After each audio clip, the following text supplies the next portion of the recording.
Alrighty, alrighty. What's going on, Keep Pounding Nation?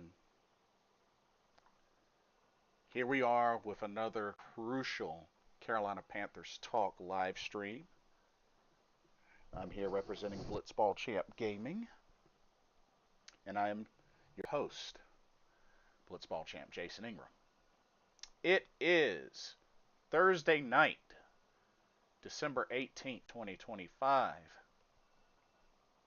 Hope everybody's week has been good. Hope everybody's doing well. But it is indeed time to get down to some business here with the Keep Pounding Nation, because Carolina Panthers gonna really need to get going, and it's gonna have to start this Sunday. No ifs, ands, or buts about it.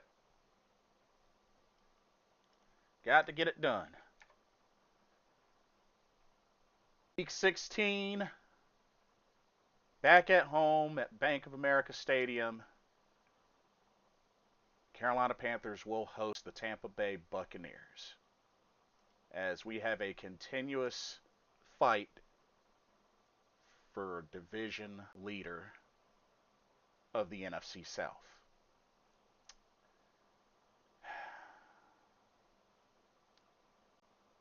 Both teams coming into this game 7-7. This is how serious these stakes are. Winner of this game takes possession of first place of the NFC South.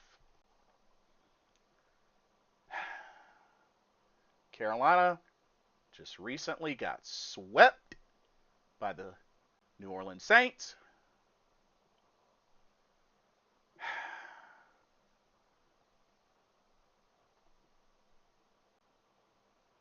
We can't allow for another sweep. We can't allow for another sweep.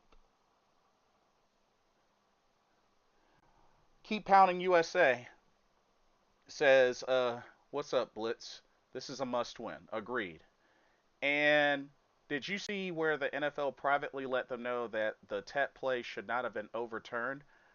I did see that. And it's cool that they admitted that. But let's also not forget that the following play right afterwards, they did get a first down. So,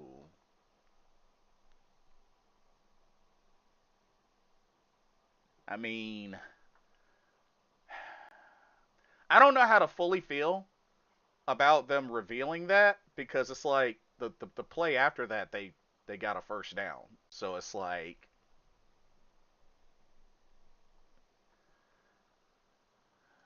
I mean, I guess momentum damaging, maybe.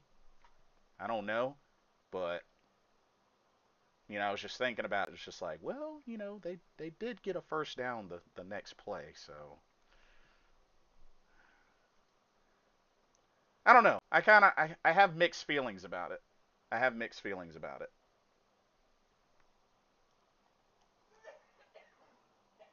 But let's see.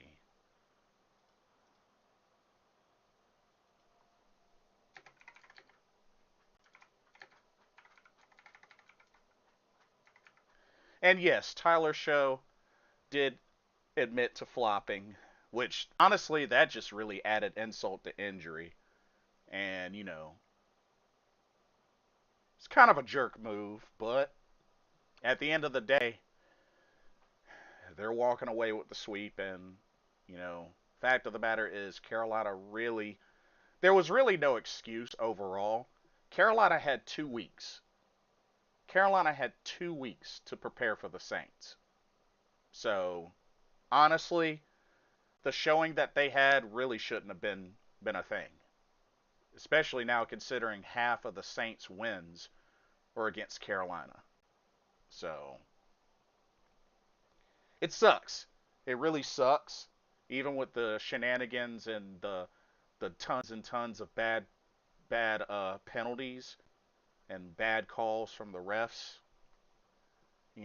This really should have been a Carolina win. It should have been a Carolina win. They had 2 weeks to prepare, so. Avero plays soft defense. And honestly, on the play where Derek Brown got a penalty, they had him go back in coverage. They had their best interior lineman go back to coverage. Somebody that's 6'5", 320 pounds. And that's no shade to Derek Brown, but he's a defensive tackle. What's good, man? Hey, sorry for my tardiness. Oh, you're good. You're good. Man, I don't know about you, but I'm locked in on business tonight. Same here. Like, we cannot afford another loss. I got a message for this Panthers locker room today, and it comes in the form of a chorus line. What's that? I won't quit. I'm still in the fight. Oh, there we go. I won't quit. I'm still in the fight. Say it loud, chat. I won't quit. I'm still in the fight. This team is still in the fight. And as long as we are still in the fight, we will take this crown. There we go. Period. There we go. I'm fired up tonight. We will take this crown. Say it with me. Manifest it. Make it a fact. We got to go get it. This team has got to make a choice. We have been 50-50, 50-50 all year long. Do we want it? Do we not? Do we want it? Do we not? Quit playing patty cake and go take this crown. I'm sick and tired of this. We have the talent. We have the people. We have the brains. We have everything going in our direction. The NFL's trying to hand it to us on a silver platter. Take it. We earned our right to have this by beating the Rams. We earned our opportunity. We beat the Packers. We beat the Cowboys. We beat the Dolphins with Yep.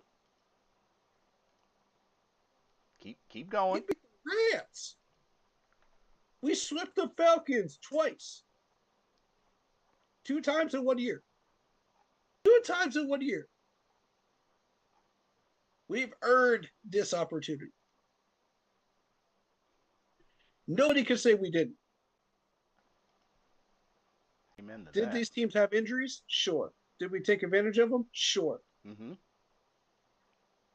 But great teams take advantage of those opportunities when other teams are down. When they're knocked down for a short amount of time. This is true. And they make the playoffs because they have shown grit, determination, smarts, playing their brand of football. We have played our brand of football. It is time to take this crown back. It has been 10 long years in a Sahara desert, and I'm sick and tired of it.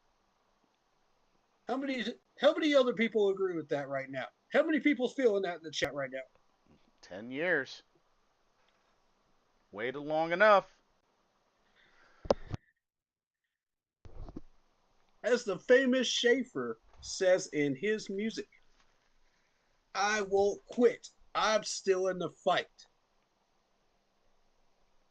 We're still in this fight, and it comes down to 2 rounds with the Buccaneers. Yep. And I'm gonna say this as well. Carolina, y'all haven't lost 2 straight since the first 2 weeks. Y'all better not repeat that. Y'all better not repeat that. And furthermore, we're honoring the great Sam Mills, who my channel is named after. And I'm honored, by the way, to carry on that name and that mantra. It's an honor and a privilege. So, believe me when I say this. Do you want to be the team that puts a smile on the great Sam Mills' face when he's up in heaven? When he's looking down and he sees us with a division title? Or do you want to be the team that loses to the Saints where Sam Mills is shaking his head and looking like that's not the Carolina Panthers? That's not honoring me and my memory. That's not honoring my mantra. Which one do you want to be? Choose one because it is crunch time. This is it. You This is it. cannot. You got to choose. You got to choose, Panthers. I, I don't know what else to tell you. You have to choose. And honestly, when they beat that drum and they honor the great Sam Mills, it needs to be on like Donkey Kong. As soon as that kickoff lands in the end zone, Yep. it needs to be on like Donkey Kong. We need to come out there swinging like Muhammad Ali I as a want football team. I want complete football. We know we have the talent. We know we have the brains. We know we have the skill. We know we have the discipline. So what's stopping us from taking this crown? What's stopping us? I think What it's is literally stopping us? I think it's safe to say that's a rhetorical question to the Carolina Panthers locker room. Dave, Ajaro, I'm looking at you. What is literally stopping us from getting this done? How bad do y'all want it? Exactly. That's the main question. How badly do you want it? Don't tell me the Tampa How Bay Buck. hungry are you? Don't tell me the Bucks want it more than y'all. Dude, the Bucks have been winning this division for 3 or 4 years. They've gotten soft. It is time to change the guard. It is time for a new team to take that crown. And that new team is going to be us.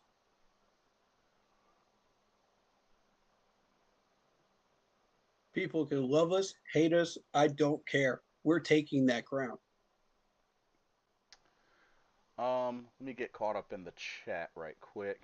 Same with me. Keep Pounding USA says if we lose, then it's over. Icky might not play, which I did hear about that, and we'll go into the injury report soon. Speak it into existence, manifest it like you said. Keep pounding. Tua did get benched as well. Yeah, they shut Tua down for the rest of the season. Mm-hmm. Um, this Bucks this Bucks game is technically a playoff game for both teams. What's stopping us is themselves. Vietnam, welcome to the stream. Exactly. Vietnam says, "What's up, fellas? Long time not listened to.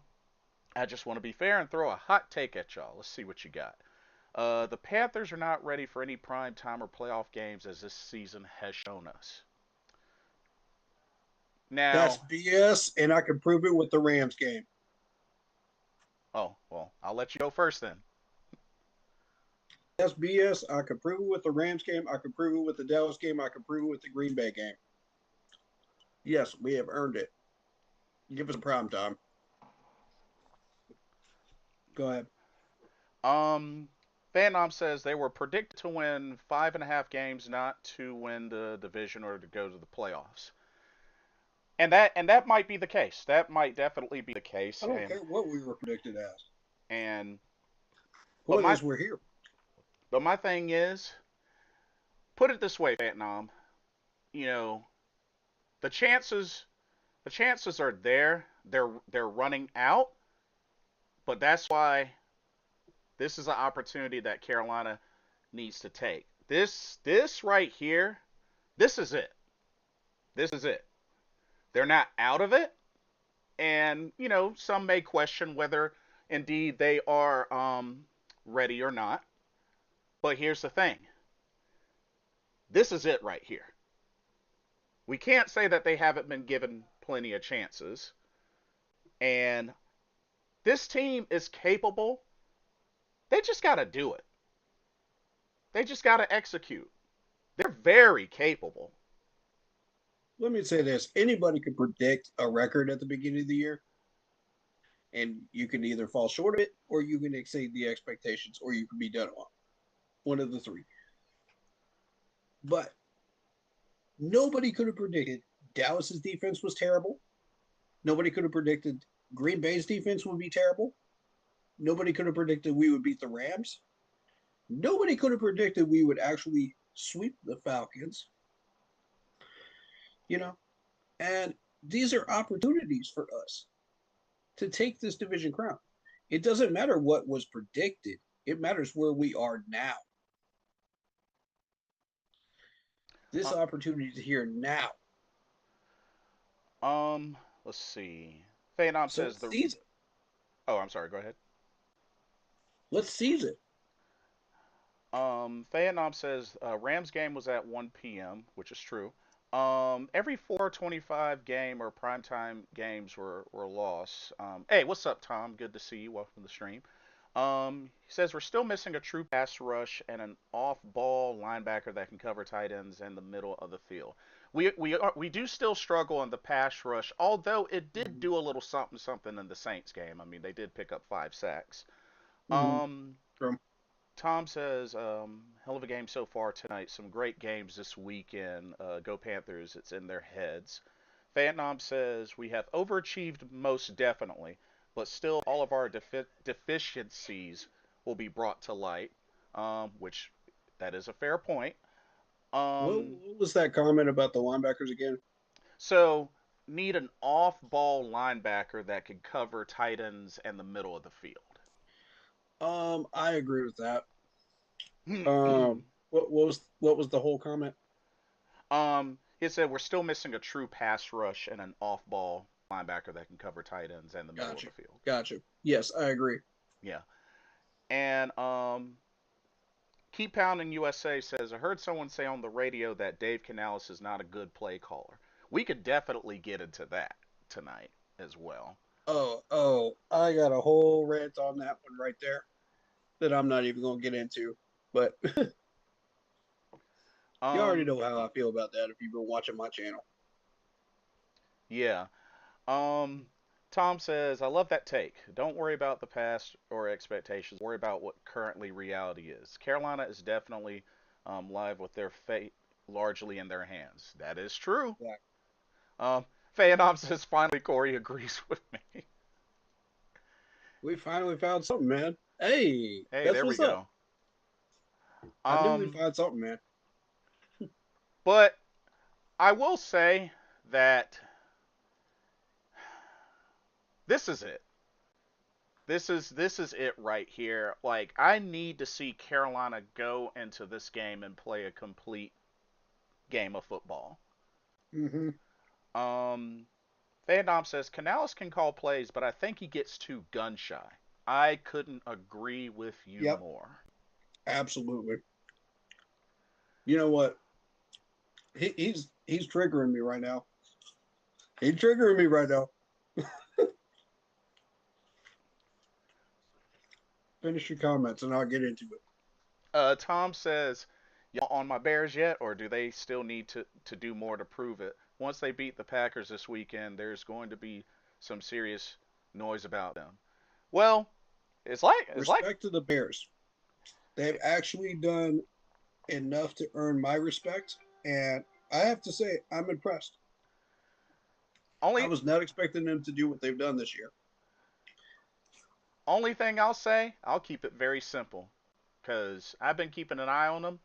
Only thing I say, it's about time. Mm-hmm. Mm-hmm. Been a long time, and they got our boy DJ Moore on that team, And Caleb Williams looks legit. I'm not even gonna lie. That dude looks legit.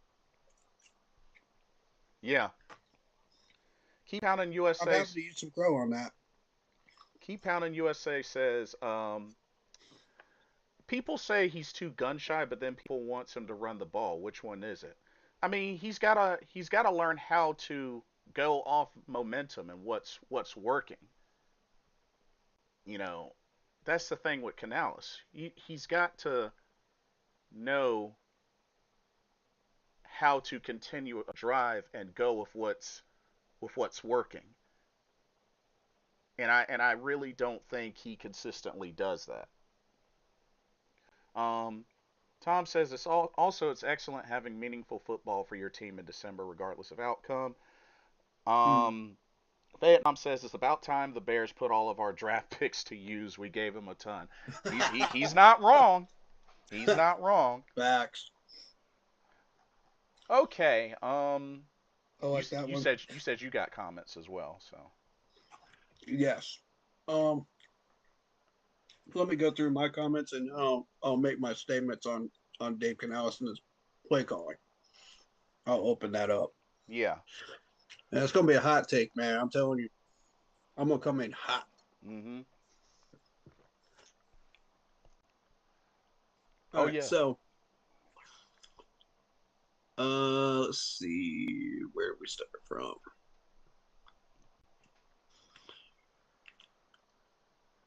I wanted to read this for your students' benefit as well.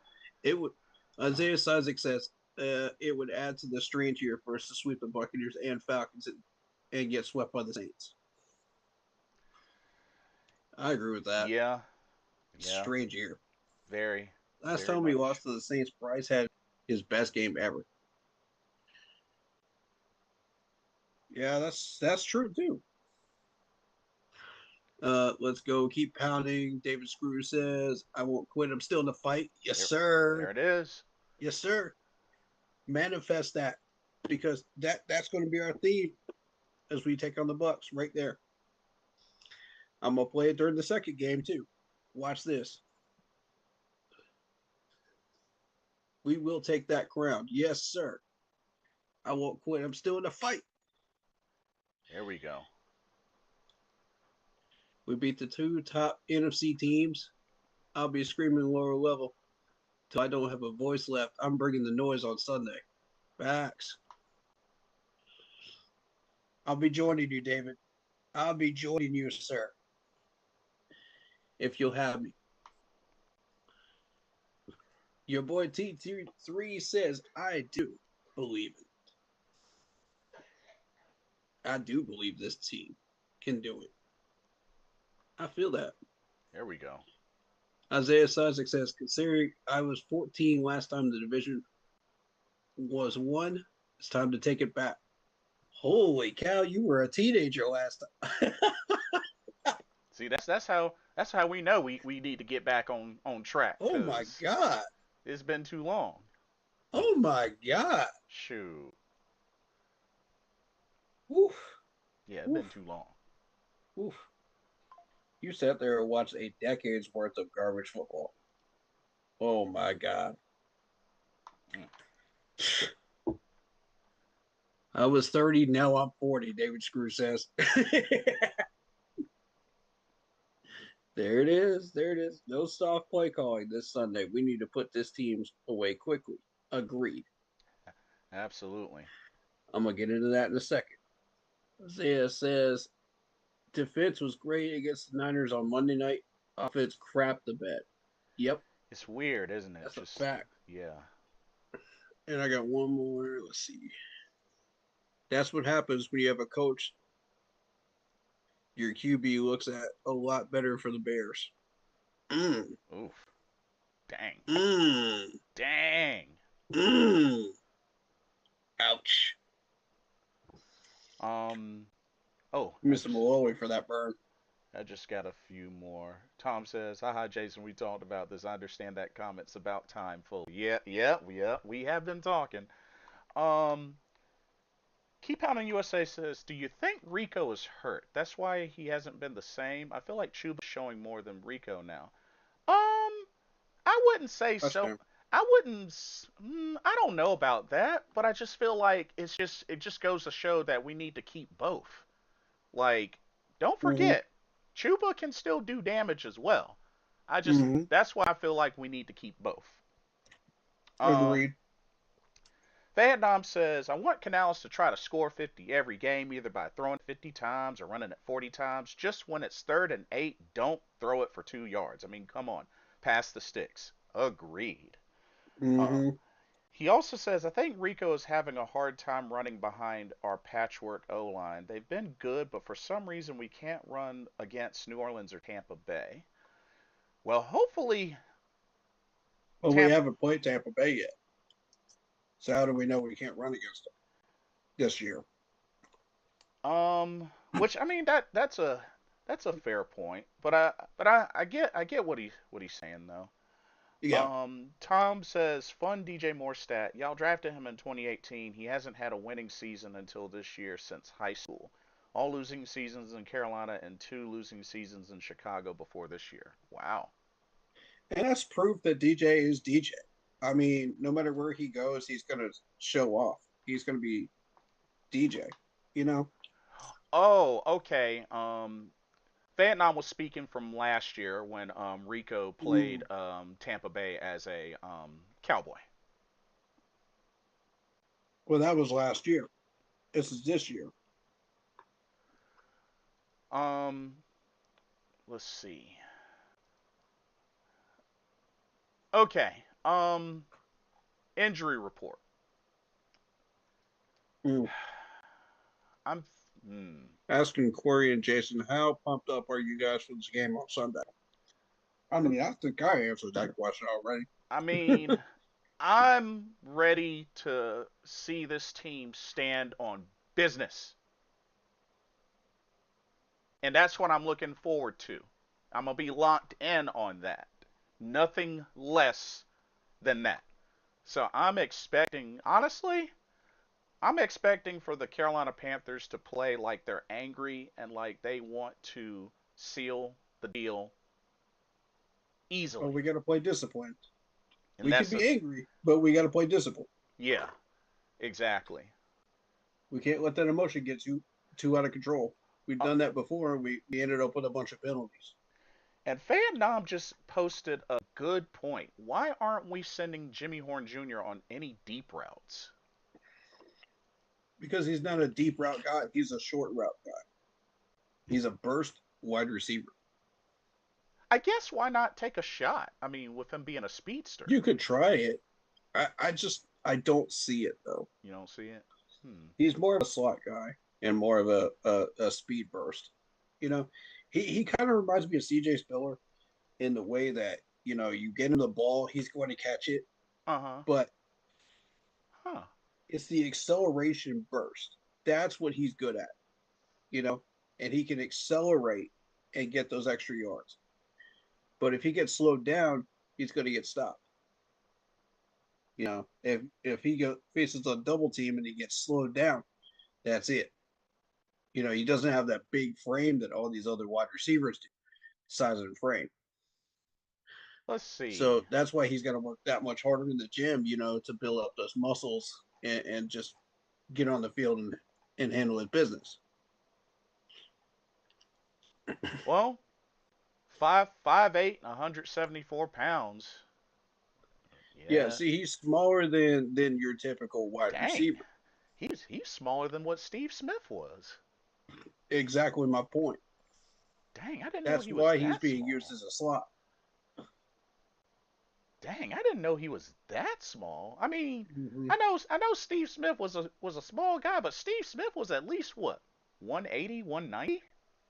But you can still use guys like that, like a CJ Spiller type, in screen plays. You can use them in counter plays, jet sweeps, stuff like that. They can get them going acceleration wise, and as soon as they start picking up that speed, okay, now I can start bowling people over. Now I can start pushing my way for an extra 3 or 4 yards. I would But like if to you see don't have that acceleration, he's not going to do that. I would like to see his number get called more. That's for sure. I definitely would like to see his number get called more. Um, But there are other times where he does show that upper body strength where he can wrestle people off of him. And that's been shown in short yardage routes. um, So that's why we're using him there. Tom says 2 losing seasons with Maryland in college, a bunch with y'all in Carolina, a few with the Bears before this year. It's amazing to see. Came up a lot because of the players in Chicago that have been in the league a while, having their first winning season ever in the NFL.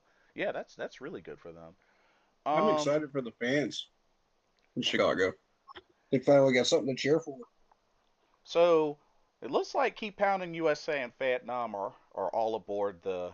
See what he can do on deep routes.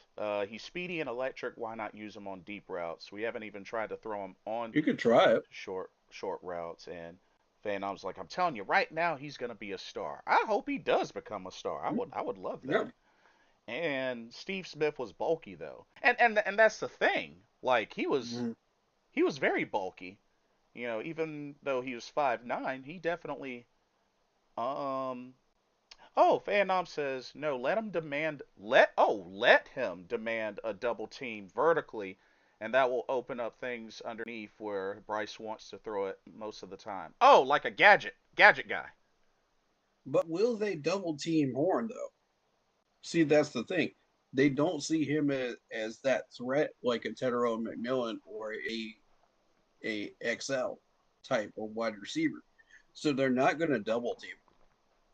Like he can demand it all he wants, but if you don't show him that you can do what these two are already doing, you're not going to get that respect from defenders. I'm picturing something. Uh, walk with me on this one. I'm picturing Mm-hmm. like a trip setup with Jimmy Horn Jr., the interior Mm-hmm. man, and him Mm-hmm. leaking to the outside into a go route. Mm-hmm. Because here's the thing. Absolutely, I see it. Because here's the You thing. can encourage them to do this. He could always leak to the outside and then be in prime position for a screen. But to turn it into a go route, Mm. I wonder if that would work to get him an extra step. And if the protection's there, just a straight bomb down the sideline.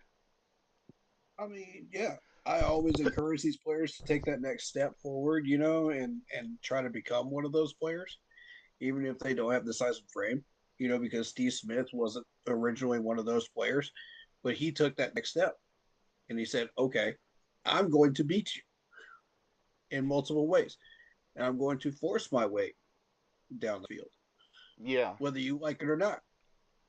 So he built himself up and he did it.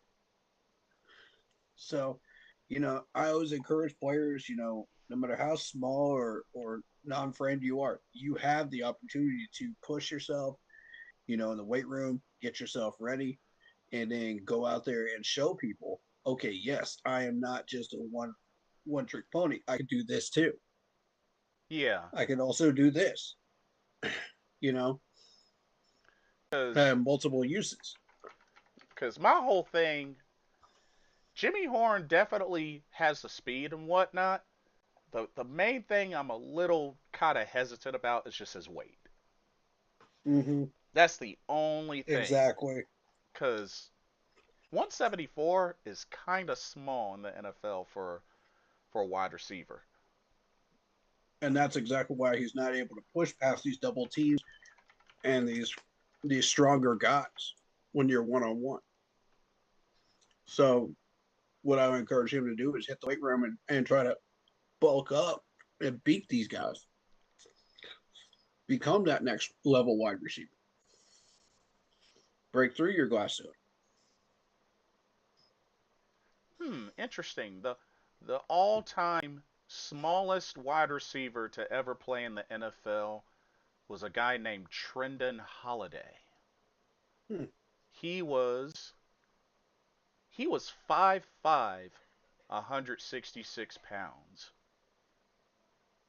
About my size, but Wow. it's 160 pounds of pure muscle though.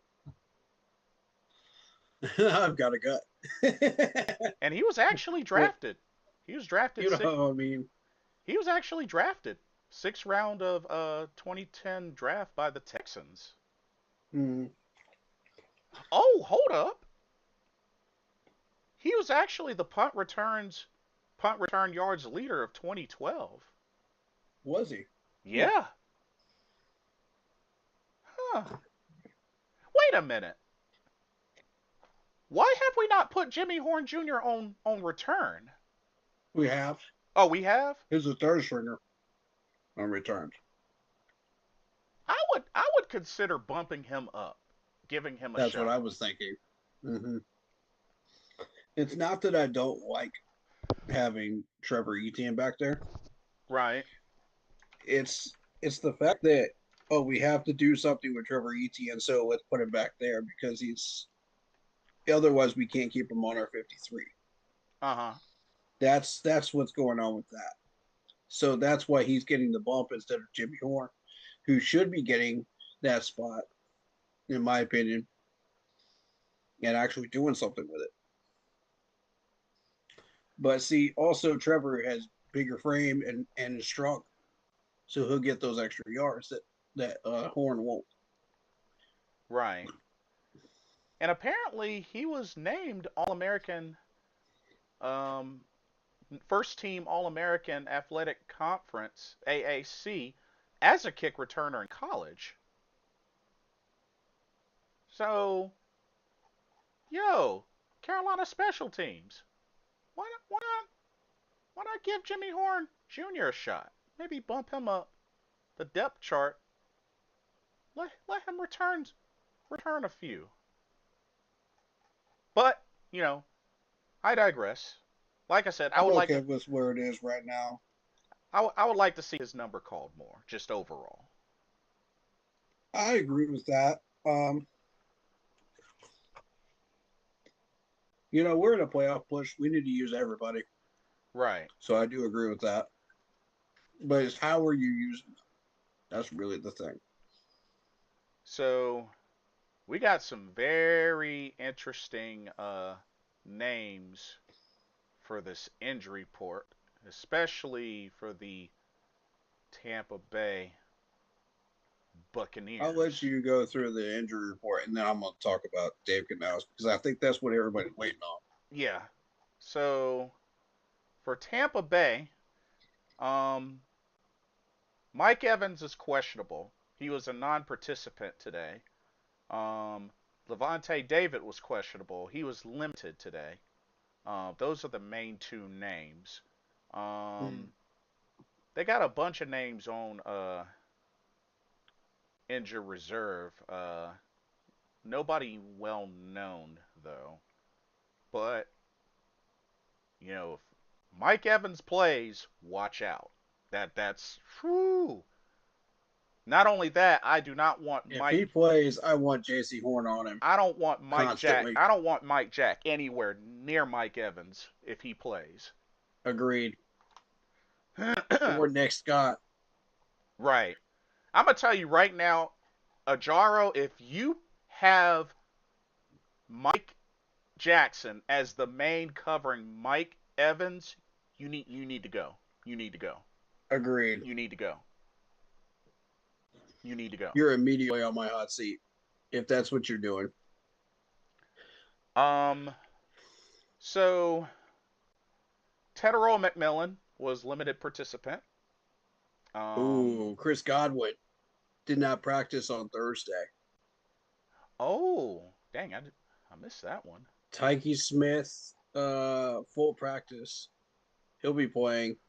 Watch out for him. Okay. He's a very dangerous safety. Um. Rashad Wisdom, full practice. Okay, let's see.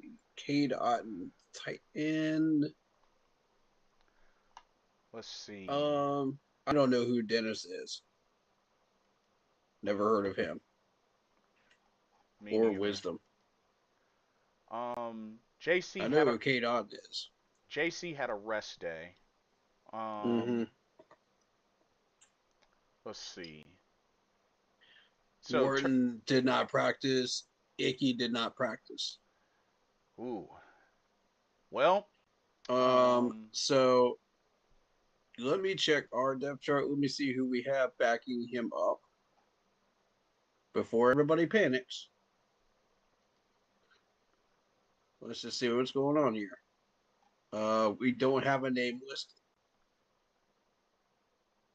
Well, That's not good. So is it going to be Jake or Nick or Yash? One of the three is going to be backing up Yankee over there. Which one of the three?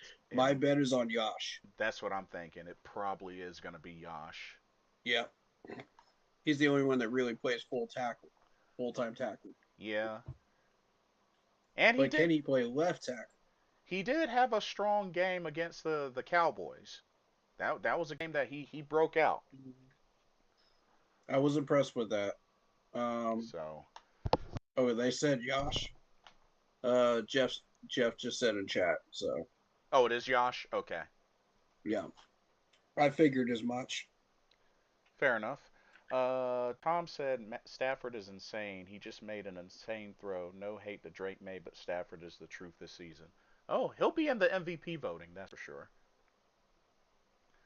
Um, We were the only team to make this dude throw 2 picks in one game yep, and fumble it. this is true. Um, let's see. Damian Lewis, limited participant. He had an illness. Taylor Moton was limited participant. Trevin Wallace. Welcome back, David Moore, full Yeah. participant. Okay. Now does that mean they're going to be benching Hunter Renfro? Well, he had been inactive for a while, so Okay. So they will be putting David Moore in, most likely. probably this to see what he can do. I mean, we haven't even seen Bryson Tremaine in a while either. But I think ever since My Jalen, whole thing with David Moore is this dude will stop in the middle of a route and not do anything. He'll just stand there like a statue. ah, That was my big problem with him. If he can break that habit and he can just freelance it and just get open, follow the quarterback's directions, get open, you know. And Bryce has to do his part. He has to lead him. You can't just stand there and expect him to get open. Too, as a quarterback, you have to lead your wide receiver. So arm movements, tell him where to go. yeah, So so he doesn't stand there like a statue. You got to guide him. It's like a shepherd guiding a sheep. Which I hate the fact that he has to do that, but I mean, David Moore, you should be doing that yourself. true. This is true. So if he can break that habit, I could see him becoming successful in this offense. He does have hands. He does have the ability to do things with the ball. So show me that, and then we'll know. Yeah, well said. Well said. For reals. Um, but yeah, that's the injury report. Um, but hey, I mean, for the most part, not too bad. For the most part, not too bad. Okay, I believe you wanted the floor next to go in on Dave Canellis. Take it away. Um, Shout out Jeff in chat. He says Bryce got 2 flags last week. Bryson Tremaine. Oh, did he Well, I mean, really? everybody got flags last week, though. Let's Yeah. be fair. I mean, Everybody did. 11 penalties solely on the Panthers, so Yeah. yeah. Um. So about Dave Canales. Now, for those that don't know what I'm about to get into with Dave Canales, here's the thing. I'm going to prove to you why these playbooks are being used the way they are this year, Okay. and you're going to see it in the scoreboard. Let me bring up my screen so everybody can see the scoreboard and understand this is what's going on. Now, I gotta get on Panthers schedule here. Give me one moment. Alrighty. Also, I want to do a nice up section too for Falcons fans because some of these reactions are hilarious. Oh, snap. But realistic though, I feel you guys on those. I do because it wasn't that long ago we were raging as well. Mm-hmm. All right, so now as we start taking a look at this schedule, this is where we started to find ourselves was against the Falcons here in week 3. Okay. This is where technically it was last year. Bryce Young started screwing around with the playbook, and started to take control of the playbook Mm-hmm. last year. And that's why we started to win games. Dave Canales, and this is about control. This is control.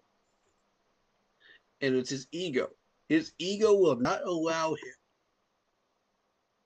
to stop trying to control the playbook because he's head coach and because he's an offensive coordinator, right? So here's how I know where it is Bryce Young's playbook that is being used, and it's all one playbook now. This is how I know that Bryce Young is in control of it, or Dave Canales is in control of it, or Brad is in control of it. Look at the scoreboard. All right, so against the Falcons, you can see that we won 30-0. This Mm-hmm. is our offense on full command. We were moving it down the field. We were finding the end zone, and we were putting up points. That is Bryce Young. Now, look at the comparison the following week against the Patriots. Only 13 points. Right. Don't worry about the defensive points that we give up. Look at our offensive points. That's what I want you guys to focus on. 13 points. This is when Dave Canales said, no, I'm wrestling the playbook out of Bryce Young's hands and putting it in the hands of Brad Isaac. Because he thought, okay, well, we're going to trade duties back and forth, back and forth, back and forth all year long, right? Mm-hmm. This strategy will not work if you are trying to win a division crown. It will not work. You need one solid brain in order to make this work. Otherwise, you're going to be fighting with each other. Look at Tom Brady and look at who was the coach that he had in Tampa Bay? Was it Arians? Bruce Arians. Ryans? Yeah, Bruce Arians. Those two fought like cats and dogs Mm-hmm. over control of the playbook. And it led to them only putting up 20 points a game Mm-hmm. all year long, except for 3 games. And I bet you can guess what the third one is. But we're not going to talk about that today. The point is, they fought like cats and dogs over control of the playbook. You cannot do that and expect to win a division crown unless the rest of the division is trash, in which all of us were trash that year. Mm-hmm. Now, fast forward to now with Dave Canales, Bryce Young, and Brad Isaac. We have no business losing to a Patriots team that was weak at the time. We should have put everything into that game and actually battled with New England because we knew we had a shot Right. at winning that. Right. But instead, we decided, no, we're going to put the playbook in the hands of Brad Isaac. For what reason? Again, for what reason? There's no reason to do this. So I start counting our offense as legitimate after the Falcons game and beyond. Because the first two, we were trying to figure out who we were, what we wanted to do, Hmm. you know. But once Bryce got control of the offense against the Falcons, that's when it starts counting. All right. Then we go back and we battle the Dolphins. And guess what? Bryce Young takes control of the offense again. How do I know that? 27 points on the board. Cowboys, 30 points on the board. Yep, I was there for that game. Yes. That's how I know. Then you play the Jets, and you only put up 13 points. Now, whose playbook does that sound? We really should have put up more points against the Jets. I truly believe that personally. Whose playbook was that? Because the Jets defense is not that terrible. Steve Wilks was the defensive coordinator, and he got fired. Yep. Now, Sucks to we're see. back to square one. We're letting Brad Isaac control the playbook again. And I said, Somehow we lucked out and won that game defensively because we held them to only 6 points. And mind you, this defense is playing out of their mind this year. To hold Justin Fields, who was red hot at the top, to 6 points, you're doing something right. This defense has been carrying us the whole year, except when Bryce Young was in control of the playbook. And I'm going to prove that as we go on here. Then we take on the Bills. Now, we all know that this Bills team is fully loaded. This is a very, very dangerous Bills team. Yes. And we said, okay, yes, I don't mind losing to the Bills. You know, put up a decent fight at least, you know, or don't. It doesn't matter to me. We're taking the L to the Bills anyway. You know, so that game, I don't care who runs the playbook. It's not going to matter. You're not beating the Bills. Even if Bryce did run the playbook, we're still not getting 40 points. It's not happening. We maxed out at 27. Hmm. We actually maxed out at 30 against the Cowboys. So to think that we could get 40 against the Bills, not happening. No matter who runs that playbook, it will not make a difference. So you go in and you play the Packers the next week. Now, this is where I'm debating on whether this was Bryce Young's playbook or not, or Dave Canales'.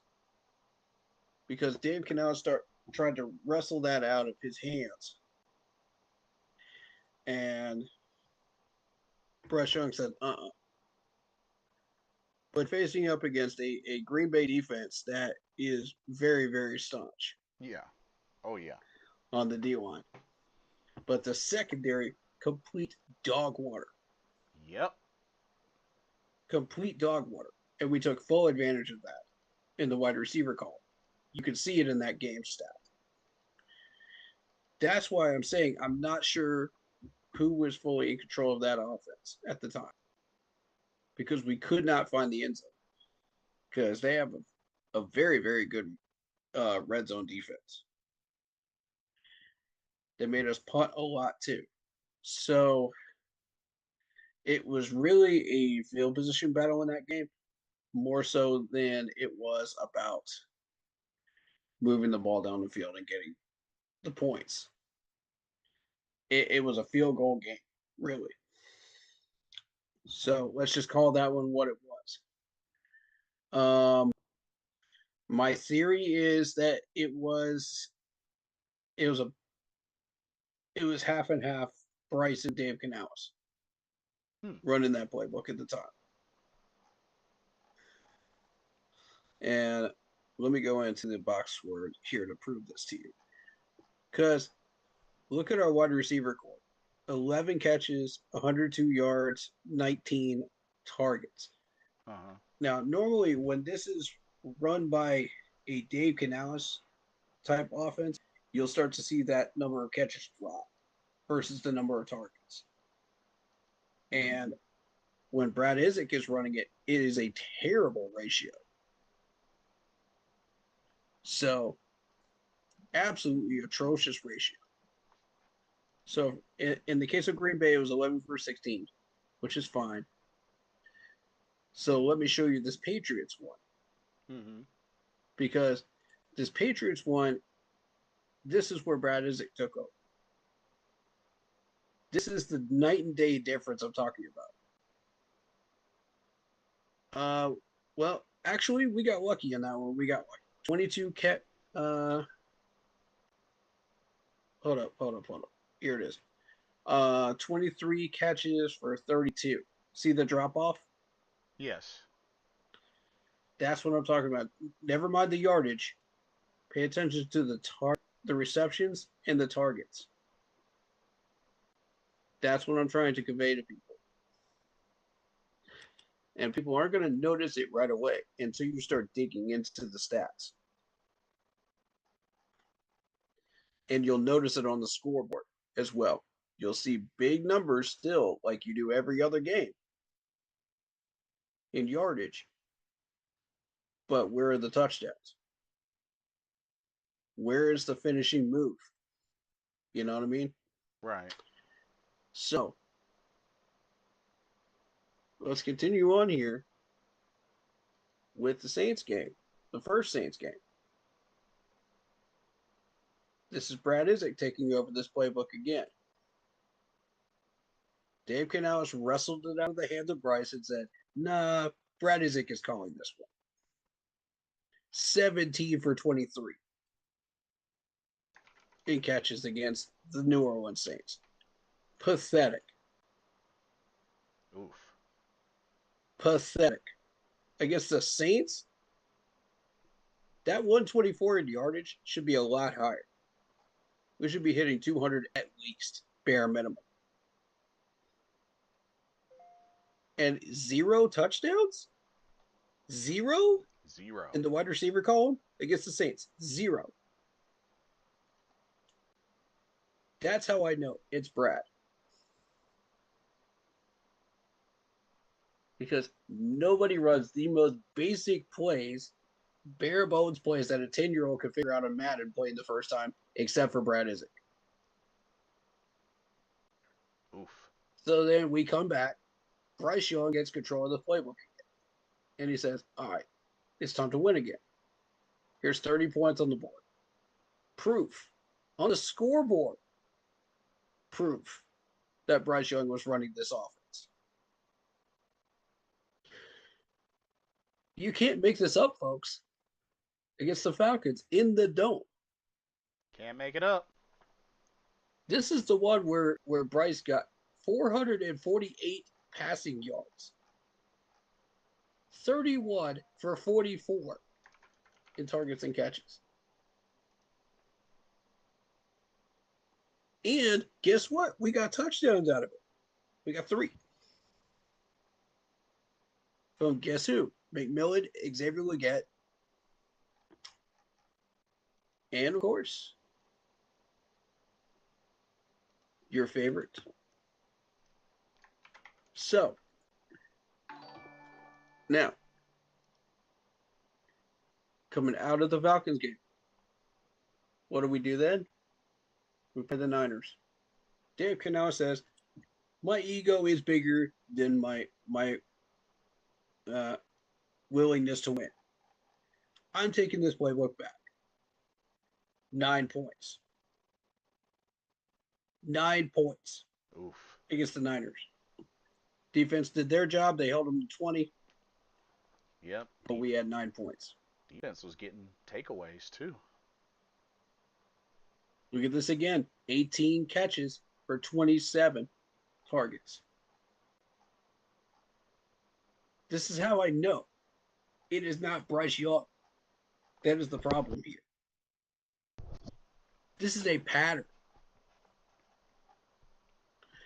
I'm demonstrating a pattern.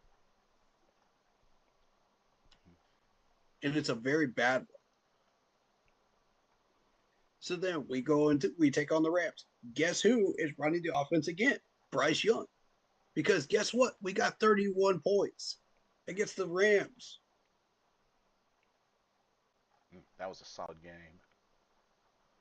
Yes, we had 15 for 20 catches versus targets. Right. See how more accurate that is? Oh yeah. That's when Bryce Young is running this offense. We're throwing it down the field. We're making moves. We're doing things that move the chains Right. instead of this lazy check down business that costs us third down, 3 and outs, 3 and outs, 3 and outs. Oh, let's punt some more. Let's punt some more. You know, we go into the Saints game. We score 17 points. Now, this is Dave Canales running this offense. Right. This is Dave Canales running it, not Brad Isaac. We still had the same amount of targets and catches in that one, but the results were not there. This is against the Saints, who we should again be topping out over 200 yards on, but we got 163 and 1 touchdown. Right. We threw a deep ball to Coker. Okay, yeah, that worked. So it's basically Dave Canales trying to steal credit and say, "Oh yeah, I did that. I did that. I called these plays." You know, when he called that deep pass to Coker, I did that. You know, that's his ego saying, "I want the credit in the press room. I want to be the guy that everybody looks at and says, yeah, Dave Canales is the coach of the year. You know, he turned it around. He got everybody to do this or that, you know, on the offense." No, dude, sorry, you didn't. This was all Bryce Young. And until you get out of your ego and figure that out, we're going to keep losing games. And this is a long term problem. This is not a short term problem. This is a long term problem. And as long as you keep Brad Isaac here in Carolina, this is going to continue. As long as Dave Canales keeps that ego of his and keeps coming out of the box with it every other week, this is going to continue. This is a in-house problem you can solve without having to spend any money. He has got to get out of his ego and hand the playbook to Bryce.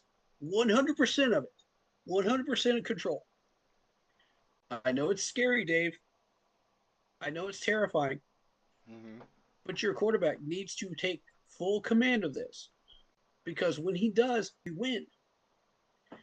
If he loses, he loses. Okay, it's fair enough. But it's not going to be his fault. Because he's putting his best ball on the field every week if you give him 100% control. If you see something that would benefit Bryce from the sidelines, absolutely call it out to him. And let Bryce make the decision. You know, let him make the choice whether he wants to call that play or not, whether he wants to keep that play or audible. What you're noticing is, and the rest of the league noticed this too, is whenever they stack the box, Bryce Young under Dave Canales' playbook will just stand there and not audible. He'll just run the play and it'll be a straight draw play a good chunk of the percentage of time. And when Chuba and Rico run into a brick wall, into this makeshift offensive line, they go, well, we'll get him next time. We'll get him next time. Mm. Well, that we'll get him next time turns into the fourth quarter, and we're down. Yeah. And we have to make yet another comeback victory happen. And see, that's the Which thing. Bryce is good at, but he's not the master. That shouldn't be an expectation though, is for Bryce Exactly. to have to make a comeback a fourth quarter comeback every game. That should not be an expectation. They should be able Exactly. We to. got to get out of that. They got to be Here's able another to one. keep the lead. Yeah. Finish that thought. Go ahead. That was really the main thing I wanted to say is just that Okay. he's they got to make it so that they can build a lead and maintain the lead. It shouldn't have to always be a scenario where that we that they get down and then have to make a comeback. Here's another one that I wanted to point out because a lot of people are making a big deal out of the fact that he is one of the most successful fourth down quarterbacks in the league right now, if not the most successful. Hmm. Okay, is that really a great thing though to end up in fourth down that many times though when you should have been getting the job done in first down, second down, and third down so Right. you don't end up in fourth? I mean, that should be the goal. Not let's get into fourth down situations constantly and have Bryce just bail us out Right. like a get out of jail free card in Monopoly. That should not be happening. You know, like let's get the job done on first, second, and third, so we don't have to settle for that. Like, why are we just running it into a stacked box? Why are we running a jet sweep when the entire defense is shifting over in that direction? Hmm. You know what I'm saying? Like this is what we keep doing wrong, and it ends up pushing us into fourth down situations. This is, and I hate to say this, this is yet again Dave Canales' ego getting the better of him and saying, "No, Bryce, you're not allowed to audible. You have to run this drop play because it's a setup for blah blah blah blah blah blah on fourth down or third down." And I'm like, "Bro, how about you set that play up on first down and then run that play on second down? Why do we even need third and fourth? But we can just throw it deep to Coker. Why do we need a fourth down situation where we should be able to get out of it on a third and short, Right. which is what Bryce excels at? Why do we need to go to that length to get Bryce Young to bail us out? Which I'm grateful he has that ability. Don't Right. get me wrong. That's a wonderful ability Hmm. that not many quarterbacks have in the league. And I do not take that for granted at all in the slightest. I appreciate that. But why do we have to constantly get ourselves into those situations just for him to bail us out? That's what we need to get out of. And that's Dave Canales and that's Brad Isaac. When they're running the plays, we are constantly in those situations. Do you notice how many fourth down plays we ran during those times that Dave Canales and Brad Isaac were running the playbook? Way too many. Yeah. Way too many. Let me see if they have that in the stats here. Because I honestly see if you can find it. Because I want to know how many fourth down percentage plays we've had this year. So Carolina Panthers fourth down efficiency. How many times have we actually had fourth down attempts and what's our efficiency rating? Okay. I'm trying to find that as well. I think it's going to be in team stats. So they're having a great 2025 season on fourth downs, ranking highly in the NFL with a successful conversion rate of around 69.7 to 70%. Which is fantastic. Um, How many attempts? That's what I'm trying to get out of this. Because it's, as far as I'm concerned, that number is probably astronomical let's see. in those particular games that Dave and Brad are running the show. So here we go. Um, 23 of 33. 33 attempts, ladies and gentlemen. 33 attempts. What's the rest of the league at? Opponents Yeah. 14 of 21. Okay. That's the number I wanted to get at. 21. The rest of the league is sitting at 21 No, fourth this down is attempts this is as in the that we're overall. that we are playing this Yeah, year. yeah. Opponents of Carolina. Yeah, That's my point. The rest of our schedule is running 21 fourth down attempts. We're running 33. 33, regardless of how many we make. That's ridiculous. yeah. That's too high. That is a lot. Dave Canales, you are the problem. Whether you want to admit it or not, you are the problem, sir. And it needs to start with you as far as solving. Yeah, We cannot continue to do this and act like this is not a problem. You know, I, agreed. Agreed. you're going to hear a bunch of people say, oh, yeah, the fourth down attempt percentage is really awesome. It's great. It's fantastic. You shouldn't have been in fourth down to begin with. Right. Right, coach? Want to Right? avoid that as much as possible. Right? This is football. This is football. It doesn't take a genius to figure this out. It takes somebody that actually has football knowledge. Anybody. Yeah. Um. So a couple of comments.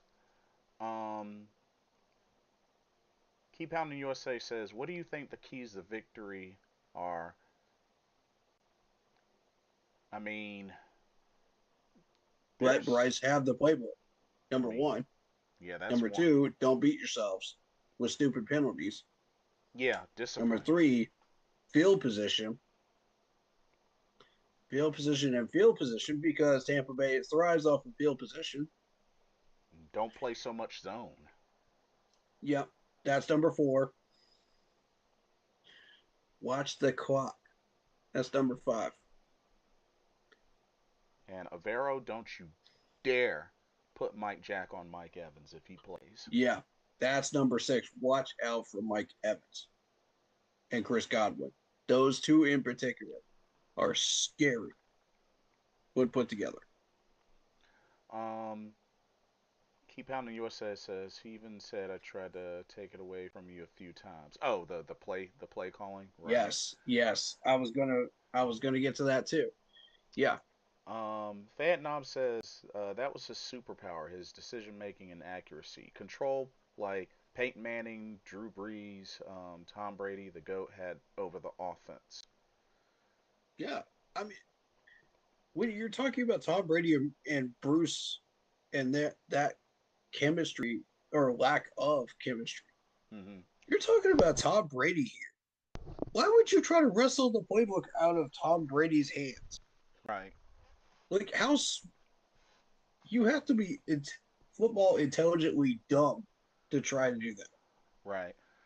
Shout out to Jarrett. He just got on. What's up, Jared?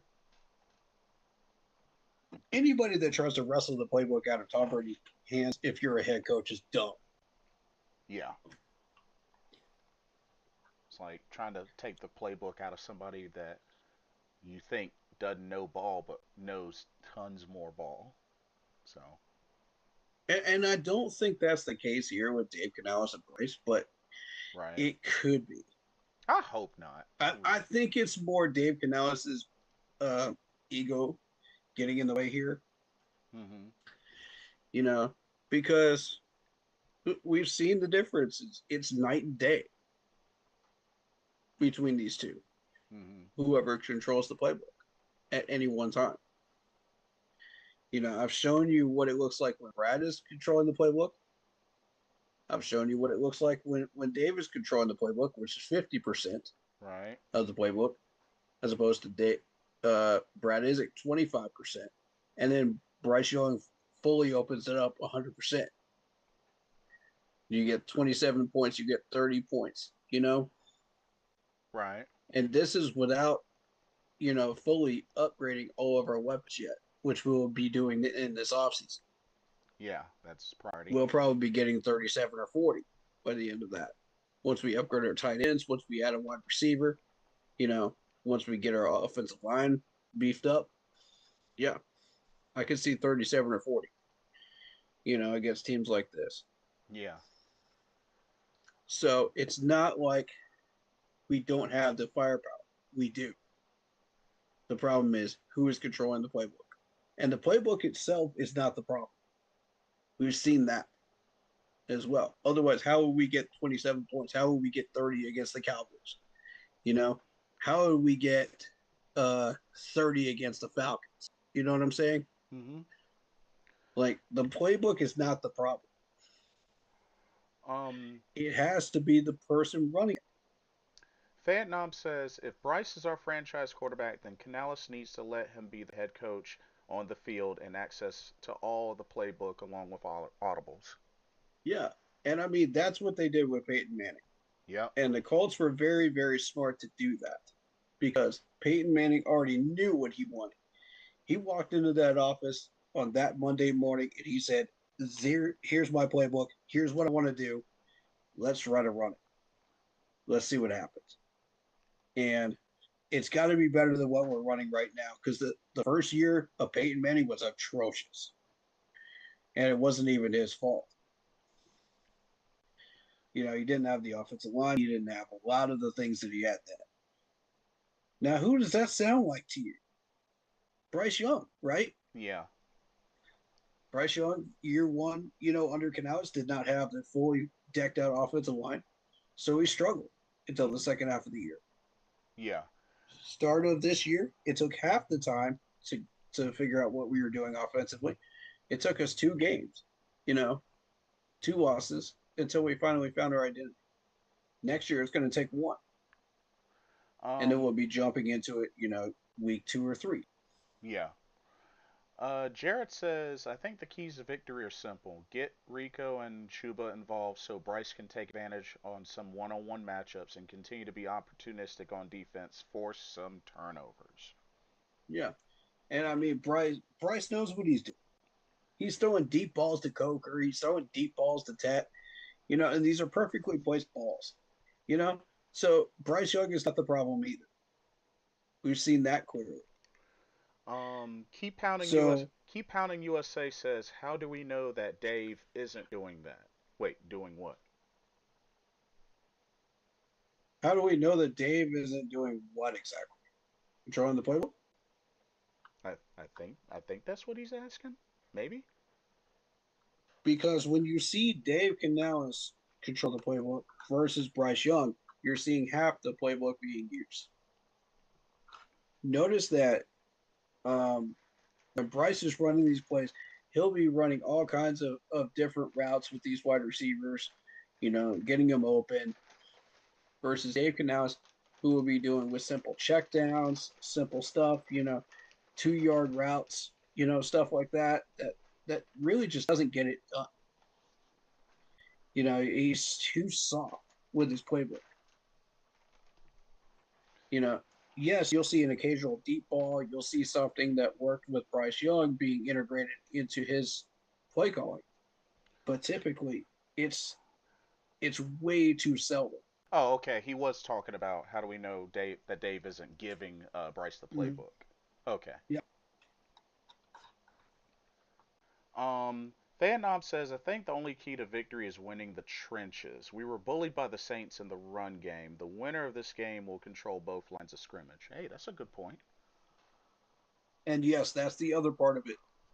The offensive line has to win the battle on the line of scrimmage. Period. In any situation. Regardless of who's running the play. Yeah. Um, Um, speaking of which, you got some comments. yeah. I want to say this before I get into comments. Did you catch Dave Canales' press conference after the game against the Saints. I went back and watched it later. Yes. Then you know exactly which comment I'm talking about. Oh Lord. You know exactly what I'm about to point out there. For the listeners that don't know, that don't watch these pressers, we caught him with his hand in a cookie jar. Proof that this dude is running these plays, this playbook, and it confirms the entire theory. And I did not want it to be true, but it was. He said, and he was asked about the fourth in inches or a fourth and one, right? Hmm. Was it fourth and inches or fourth and one? Either Uh, way, yeah. I want to say it was 4th and 1, but it might have been inches. yeah. He was asked about that, and he said, I just couldn't resist. Did you catch that? Yeah. I. Yeah. The word I. Not we, I. Let that sink in. There's your proof. Dave Canales was calling these plays against the Saints. Hmm. Right there. And it confirms my entire theory from top to bottom. God, Um. it pissed me off because I Yeah. didn't want it to be true. But Yeah. That one hurt. That one hurt. yeah. All right, let me get into these comments from David Screws. He says, facts agreed. Shouldn't always been put on Bryce to win at the end. Yeah, on game winning drives and stuff. Yeah, we shouldn't even be in that situation. Right. Um, agreed. Facts shouldn't get let it get down to fourth down multiple times a game. Facts. Right. Yeah, 33 times a game is insane for an entire year. 33 times, and we're at Right. week what 16 now. Yeah. 16. If you go back and you try to find the league average every year, I guarantee you it's much higher than that. Yeah, no wonder the percentage is so high. That is ridiculous. Wow. Talking about the percentage. Um, and then he goes on to say, I wish they would have put Isaiah Simmons on Mike Evans. He's as tall as him. Here's the problem with that. Mike Evans would torch it. Yeah. Easily. Now, here's what I want to do, and I want to bring up the Isaiah Simmons thing too, um, because this is uh, a whole conversation here. Why is he not on the field? First of all, because he should be a healthy scratch. Why is he not on the field? That's my first question. Two, we know this dude can play safety, linebacker, as he started out as linebacker in Clemson. Hmm. The Cardinals moved him to safety, Yeah. and he picked up nickel corner in Green Bay. I wasn't even aware of the nickel corner ability. I had no idea what he was doing up at Green Bay. So that one was new for me when he Right. came through here. But that's an added bonus to us because we needed a backup for Chow Smith Wade. Right. We also needed help at safety. We also needed help at linebacker. So this is a three stones, you know, uh, three birds, one stone situation here Hmm. with this one move. Brilliant move, by the way, Dan. Yeah. Brilliant move. And as a bonus, he was a former Clemson Tiger on Invincibles. Right. I love it. National champion. So, um, and I'll get into Venables in a minute because I want that for scouting for later on. Yeah. But let's stick with Isaiah right now. First of all, Lathan took his first start as a starter against the Rams. Yes. I was very, very pleased with that. And that's one of the reasons we won. Because if Nick Scott was back there, he's a liability in coverage. Now, he's good at run stopping, but he's a liability in coverage. So, when Lathan got the start, we didn't have to worry about coverage because Lathan is doing a good job. Although But Nick did get the end zone pick. That was probably like his mm-hmm, best play all season, but he did get the end zone pick. I feel like that was him just being lucky and just being in the right spot at the right time. Like, do you get that feeling too? Does anybody disagree with that? Um, I mean, right place, right time, made the Yeah. play. Like I said, I don't know any other big name play that he's made all season. So, Yeah. I give it to him. I give it to him. Um, David just sent me in something in chat. Isaiah Simmons has elite speed, 4.39, 40-yard dash, and athleticism to match Mike Evans' physical tools, but consistently covering a big, savvy receiver like Evans is tough. Well, He excels in versatility and chasing plays down, not necessarily locking down a top tier receiver man to man. Yeah, this is exactly what I was saying. He can't handle a top tier guy like that, but yeah, he we can. we have to remember who Mike Evans is. We're talking Right. about somebody that went what double digit seasons since he debuted of 1,000 yards receiving.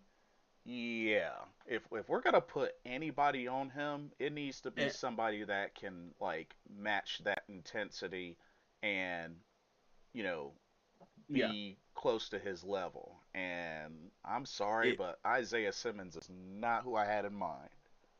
it goes on to say not necessarily locking down a top tier receiver man to man, which often requires more traditional corner skills and specific schemes, though he's played slot corner to help with coverage. Yeah, and Isaiah can handle slot coverage. That's not a problem. He can lock down a tight end. He can lock down a slot corner. But somebody like a Mike Evans or a name your favorite big star wide receiver, he's going to have trouble. Yeah, But if you put him back in safety, you know, and you have him help out Lathan and Chow Smith Wade and Trayvon Moehrig back there, like maybe say in a single high safety situation where we kept putting Nick Scott in those situations, he's going to do pretty well. so over the top help. Eh, Yeah. Mm-hmm. Because he'll have more time to move around and do what he needs to do. He'll be free roam. You know, he will be a little bit slow to get to the ball, but he will get there. yeah. So he will stop touchdowns from happening. But will he give up a handful of yards first? Maybe. And, that's better than Nick Scott, who would give up a flat out 6 points. He'll let him find the end zone in a single eye situation, which we had that in the Saints game. Last drive of that game in the red zone, why are you putting Nick Scott in a single high safety position while everybody else is blitzing? If you really believe the Saints are rushing on that play, then put Nick Scott on the line Hmm. and put Trayvon Moehrig back there. Why is Nick Scott in a single high safety situation in that scenario? He's going to lose 9 out of 10 times, I just thought about even something. against an average wide receiver. How how many games has Isaiah played this year before coming to Carolina?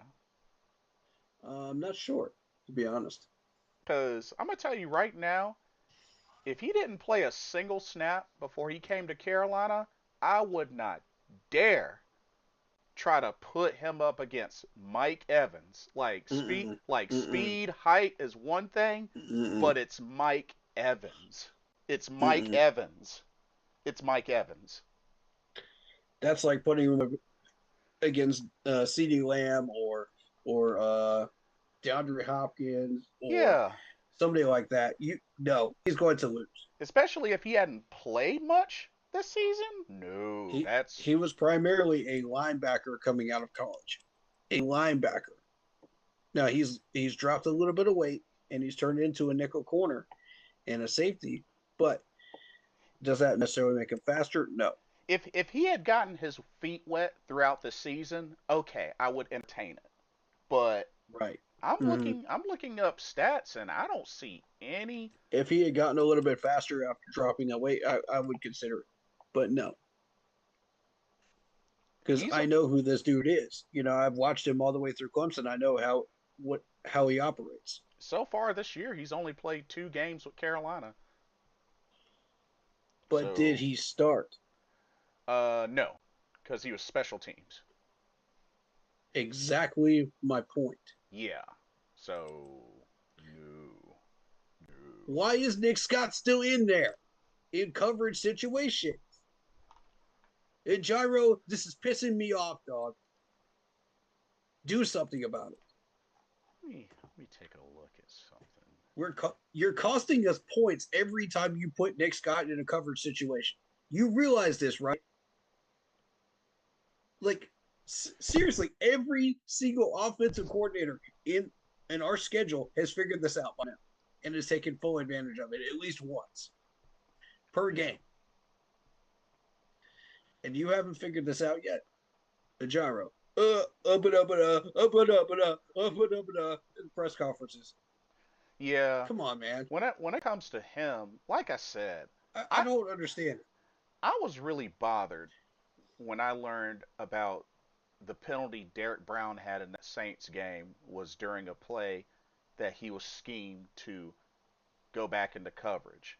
And I know it was mentioned in our chat that he's backed into coverage before, and it doesn't make a lick of sense to me. We're talking about backing your top player on the line who is an interior defensive tackle at what, Yeah, 6'5", yeah, 320 pounds. Now, don't get me wrong.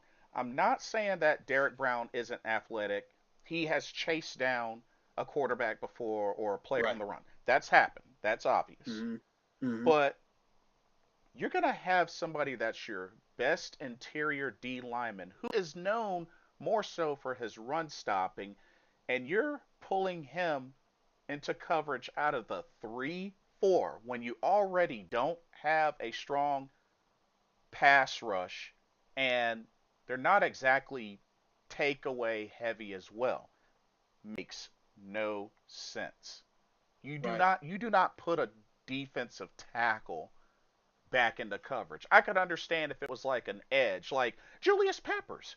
He's played Mm-hmm. coverage before, but for obvious reasons, you know.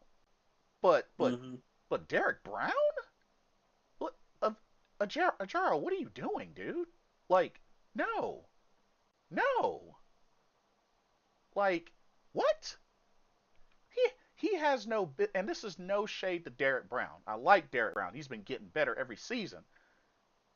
Yep. He has no business being schemed to back off into coverage. I don't care if he's done it once. Agreed. I don't care if he's done it once out of 1,000 times. I don't care. He has no business being schemed to go back into coverage. Period. Mm-hmm. Yeah, I completely agree with that. He needs to be stopping the run. That's his main job. Um, let's see. The Jared's. Rams and Seattle game is getting pretty tight right now, and I favor the Rams. I think they're a stronger team. The difference between these two teams is Sam Darnold has thrown 2 picks now, Ooh. but they are 2 points behind the Rams right now, up 6.5 to play. Oh, it's close. Yeah.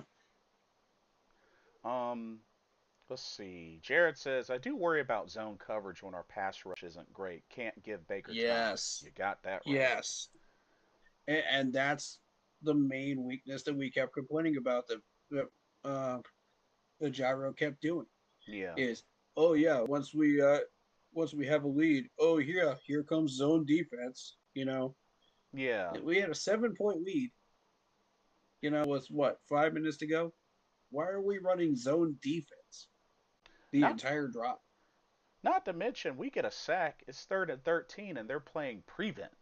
Like what? What? Why? For what reason? We're trying to keep them out of field goal range, and it's like I don't understand. But Never mind if the refs help them, but still, point is, why are we running? yeah, it's ridiculous. And Uh, you got to start looking at a gyro like, what? Care to explain? yeah. Like when I learned about that, I was just like, you got to be kidding me. Um, It infuriated me. Keep Pounding USA says Dave needs to let Bryce cook. Facts. Yeah, facts. Super Treybo, welcome to the stream. He says, "Sup, Jason? Lord, I was hoping Seattle win this game. They lose this game, they're gonna have extra rest and be pissed off against us." Okay, hold up. Super Treybo, why are you so focused on Seattle, Exactly. It's Tampa we need to dude? focus on. We don't play Seattle for, dude. If we can't beat Tampa Bay, who cares about Seattle? Exactly. We gotta play Tampa Bay twice, dude. Hmm. Like, And those are the two that matter because of the division games. no offense, Super Treybo, but you need to be locked in on Tampa Bay. Right. We get this win against Tampa Bay, then you can think about Seattle. But right now, Right. you really shouldn't be thinking about worrying about what Seattle's gonna do. They're not in our division, bro. Like, stay The locked only in. time we should be worried about what Seattle's doing is if we lose this game, and we still need both those games to try to take the division back, and that's if we can do it. We'll still need help. Plus, the other time you would need to worry about Seattle's if we got the division and got into the wild card round, then we play Seattle in the wild card. Yeah, but for now, But for Seattle, now, no. please. Tampa Bay is our focus. Tampa Bay is a 100%. lot more important than Seattle. Um, let's see. Keep Pounding USA says, I wondered that too. We signed Simmons, but he's not playing. Well, he's been on special teams. Isaiah And Simmons is that's a not good enough. linebacker. Why the hate on Nick Scott? He's been playing good. Well, Not here's in coverage, he hasn't. the only thing that stands out about Nick Scott: tackles. I mean, he's got 85 total tackles, um, 44 of them solo, one fumble recovery. He does have the one interception, three passes deflected. I mean, He got lucky on the one interception. The dude can't cover a parked car. But as far as his run stopping ability, absolutely. Can he tackle? Absolutely. And that's the reason he's on this 53-man roster and why he's worth something right now, like su- a fourth round value. Super Trebo, dude, you worried about the wrong thing at the wrong time. Lock in on Tampa Bay, bro. Lock in on Tampa Bay. That's all you need to do. That's all you need to do, Super Trebo. Lock in on Tampa Bay. Lock in on Tampa Bay. Ooh, We'll get 30 to to Seattle 30 when we get tie to Seattle. game in Seattle. Oh, oh. I think the Rams are the better team by 3. That's my opinion. And the difference is Matt Stafford not throwing a pick. Right. Um, Excuse me. let's see. David Screw says, "Yeah, you don't do that to Derek Brown. That's not his style." Agreed. Exactly. Derek Brown ain't Peppers. Not to mention, I have never heard of any idea. the The only time I would consider even the thought of bringing the defensive tackle into coverage is maybe if we were running a either a 5-2 or a 4-3. That's the only time I would even consider even an ounce of a thought of that. And the thing is, we've had a history of like using these players in the wrong way, not in their strengths, but in ways that we feel like, oh yeah, maybe this might work, maybe this could work, in experimental ways. And it's like you're taking them out of their natural position and screwing them up. Yeah. Like, for instance, Frankie Louvu and Jeremy Chin, they were messing around with them way too much. And Shoot. it was like, okay, why are you moving them around to places where they should not be? Shoot. I bet you Warren Sapp never got schemed to go back into coverage. Exactly. Like, Shoot. it's a little less difficult, as far as like to move people around in defensive positions. But defensive lineman is one of those things you do not put them back into coverage unless you absolutely have to. Yeah. And like I said, Julius Peppers was a prime example considering his athletic ability and He was actually able to physically do that. yeah, exactly. But Exactly. this dude is not Julius Peppers. Um let's see. Jared says, in my opinion, putting an interior lineman into coverage should be a fireable offense. Dang. Ooh. Yep. Um, Agreed. Carolina, the last three games have to play former Carolina quarterbacks. Yeah, that is true. That is true. Shoot, putting Nick Scott in a single high safety situation in the red zone against the Saints and letting us lose the game because of that should be a fireable expense. Running zone the entire drive and prevent defense that drive should be a fireable offense. We could name at least a half a dozen fireable offenses for a gyro. But the fact is, his successes so far have made it to where he's not touchable at the moment. So I accept it for now, but I'm not happy about the placement of the players. I'm not happy about a few different things with him. So if he continues to do that, he will be on my hot seat for 2026. Mm-hmm. Yeah, totally You understandable. cannot do that during the middle of a division title run. Like, there's way too much at stake here. We are waist deep now in this division title run. You cannot do that in a game that we cannot afford to lose. When you've got a 7-point lead, what are you doing, bro? Like, why? For what reason? Um, I don't. At some points, this team makes perfect sense, and then other times we go back to caveman status, brain wise, and then right back to, oh yeah, we know football again, and then caveman status. It's like, which one are we? I don't understand how you could be that football intelligent one week and then the very next week caveman status. It makes no sense to me. yeah. None. Interesting question on yours from David Screws. Could Bryce pull off the Statue of Liberty play? I know he's never hasn't done it before, but could he do it? It's kind of a weird I don't see question. why not. I mean, He just has to practice it, learn it. I don't see why not. now correct me if I'm wrong. The Statue of Liberty play is throw a fake pass and he hands the ball off behind his back to a receiver or running back?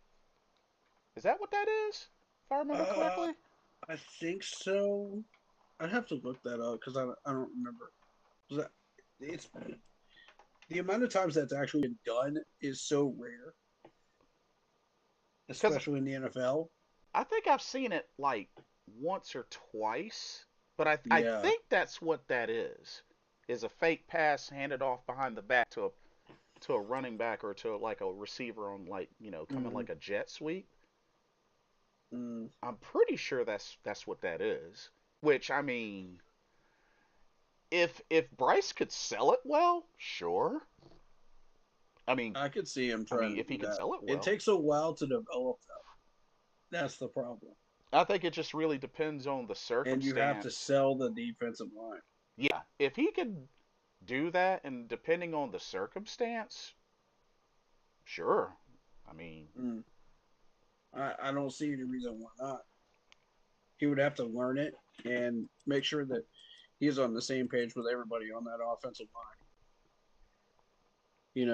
and everybody that's involved with it.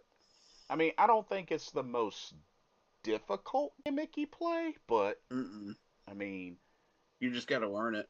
it's just a handoff that you cannot afford to mess up. That's for sure. Mm-hmm. Mm-hmm. It's a difficult handoff, I would think, Yep. but it just depends on the Um. situation, I guess. So you're looking at a 30 all tie with the Seahawks game right now. 4 minutes to play. Seattle has the ball. Oh, okay. Fourth Um, down. Seattle's probably going to end up punting it. so there's a few points on here that I wanted to mention with this matchup. So just to reiterate, Panthers are 25 and 24 all time against the Bucks, 13 and 12 at home, 12 and 12 on the road, and 1 and 2 in overtime. That's the all Mm. time for the Tampa Bay Bucks. Mm-hmm. Okay, Baker Mayfield. First half of the season, excellent, off to an excellent start. Um, First 7 games they went 5-2. Baker averaged 252.43 yards a game, 13 touchdowns to only 2 interceptions, 14 sacks. But they may have been exposed because their last 7 games, Tampa Bay has gone 2-5, Mm. and Baker averaged 176 yards per game, 9 touchdowns to 5 interceptions and 15 sacks. And one of those games was against the Rams, which Mm. Baker didn't finish that game due to an AC sprain, Mm. which was in the non-throwing shoulder. Um, but here's the thing: you got to look at all who he has back, Mm. weapon-wise. Mike Evans, Chris Godwin, Jalen McMillan, Emeka Ubuka, and you know Evans came back week 14, put up 6 catches for 132 yards. So it was like he really didn't miss a Mm-hmm. beat. Yep. Mike Evans being Mike Evans. Yeah, he might not have gotten in the end zone, but to come back like that to get 6 catches for 132 yards, that's pretty dang on good. So we can't sleep on this Tampa Bay offense. I mean, even with the struggles, I mean, 2-5 in the last 7 games, we cannot sleep on this Tampa Bay offense. Like, Correct. yeah, I mean, Baker Mayfield is still overall playing some solid football. Um, the running game isn't impressive, but it's not exactly trash. Um, but their passing game, like I said, that Emeka Egbuka, Their rushing yards leader is 494 yards, and that's Mr. White yeah, off of 118 carries and 4 touchdowns. but like Emeka has 58 catches, 870 yards, 6 touchdowns. That's their leading receiver, and that's kind of scary considering Mike Evans has missed most of the season, and now that he's back, add Mm-hmm. that on, and you get Chris Godwin going, that Yeah, offense I could be think they've scary. discovered a number 3 wide receiver in Yeah, Ibuka. exactly. So it's kind of scary. It's kind of scary. Um, uh, Keep Pounding USA says Sam Darnold threw a pass that hit the defensive lineman's helmet and they ruled it a fumble for a safety. What? That's weird. So that's how we got a tie game. Interesting. Huh. That would negate one of those picks. Yeah. Hmm. Super Trebo says, "Why do I feel like Mike Evans is always out or injured until he plays the Panthers?" LOL. Then he goes, "Wait, what?" Okay, Super Trebo, have you forgotten who Mike Evans is? What are you talking It about? doesn't matter, bro. What are you talking about? He goes off when he plays Carolina. Bro, we're talking about a receiver that's had how many We shut straight him down last year. like how JC many shut him down. like he's had how many straight seasons of 1,000 yards receiving? Let's see. Yeah. 1, 2, 3, 4, 5, 6, 7, 8, Let me see 9, 10, something. 11. Super Trebo, what are you talking about, dude? 11 straight seasons of 1,000 yards receiving? Like, come on. When he goes off against the Panthers, he goes off throughout the season. Right. Multiple seasons in a row. Right. Like, this is really the only year that he's been injured. Like, seriously injured. Was just this year. He's been healthy throughout the rest of his career. And even though he didn't play all 17 games last year, he still finished with 1,000 yards receiving. Dude, Mike Evans last year in the first battle we had with Tampa only got 43 yards and a Yeah. touchdown. That's all he got because JC shut him down. The main one that was doing something was Ibuka. Mm-hmm. Ibuka. And that was last year, the first time we played him. Jared says it was a backwards pass. Everyone stopped, and the running back picked it up in the end zone, so the 2 point conversion was good. Oh, okay, that explains it. Okay, the second time we played.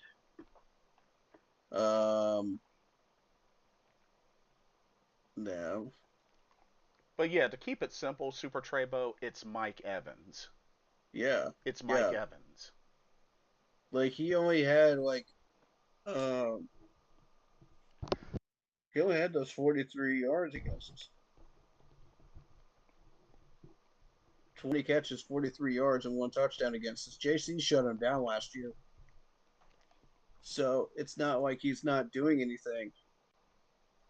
Now I But don't at the same time, like he is Mike Evans. now I don't know how much he has left in his career, but it's still Mike Evans. Yeah. But like he hasn't played us this year. That's the problem. That's the thing. Um so we don't really know what's going to happen there. But JC is fully healthy, so he is going to be battling against JC again. So the question is, which one's going to win? And I'll tell you, 7 out of 10 times, I think it's going to be JC. Well, Super Shrebo, put it this way, bro. Remember when we talked and you were just very, very sure that they were gonna show up and beat the Rams, and what happened? They showed up and beat the Rams. I'm just saying, bro. Like, summon up that energy for this Bucks game. Mm-hmm. Come on, I Keep just that same energy, dog. I need you to lock in, Super Trebo. That's all you got to do, bro. Is Right, is right, lock in. right. The second guessing, just lock in. Just lock in, bro. And Lock I in. can understand why Panthers fans would question whether we're going to beat the Bucks, after the Saints game. But I respond to you with, "We won't quit. We're still in the fight." Yeah. Ooh, the thick kicker missed. No good. Ooh, Oh no. really, really? So still 30-30. That could be Uh-oh. the game-changing play right there. And now Two Seattle. fifteen to play. Ooh, they're Two playing minutes to go. they're playing in Actually. Seattle. Uh-oh. And we don't Mm-hmm. we know how hard it is to play in Seattle. Rams have the better team, and they have two timeouts, 2 minutes to play. Stafford, we all know, has not thrown any picks today. He's not going to throw one this drive. Now, another point with Tampa Bay, the running backs.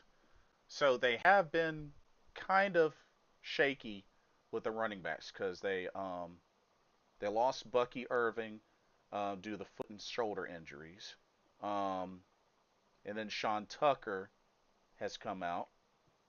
So Is that on this one? they got Sean week 15. All three backs are on the field. You know, Bucky Irving, Sean Tucker, and Rashad White. Um, Put a bet on. White has played in all 14 games so far, and is the Bucks' leading rusher, which I know you pointed that out. But they have turned to Sean Tucker more recently, who's had 5 touchdowns in the last 7 games. So, interestingly enough, we'll have to see how this running back core comes out against Carolina on Sunday. Um,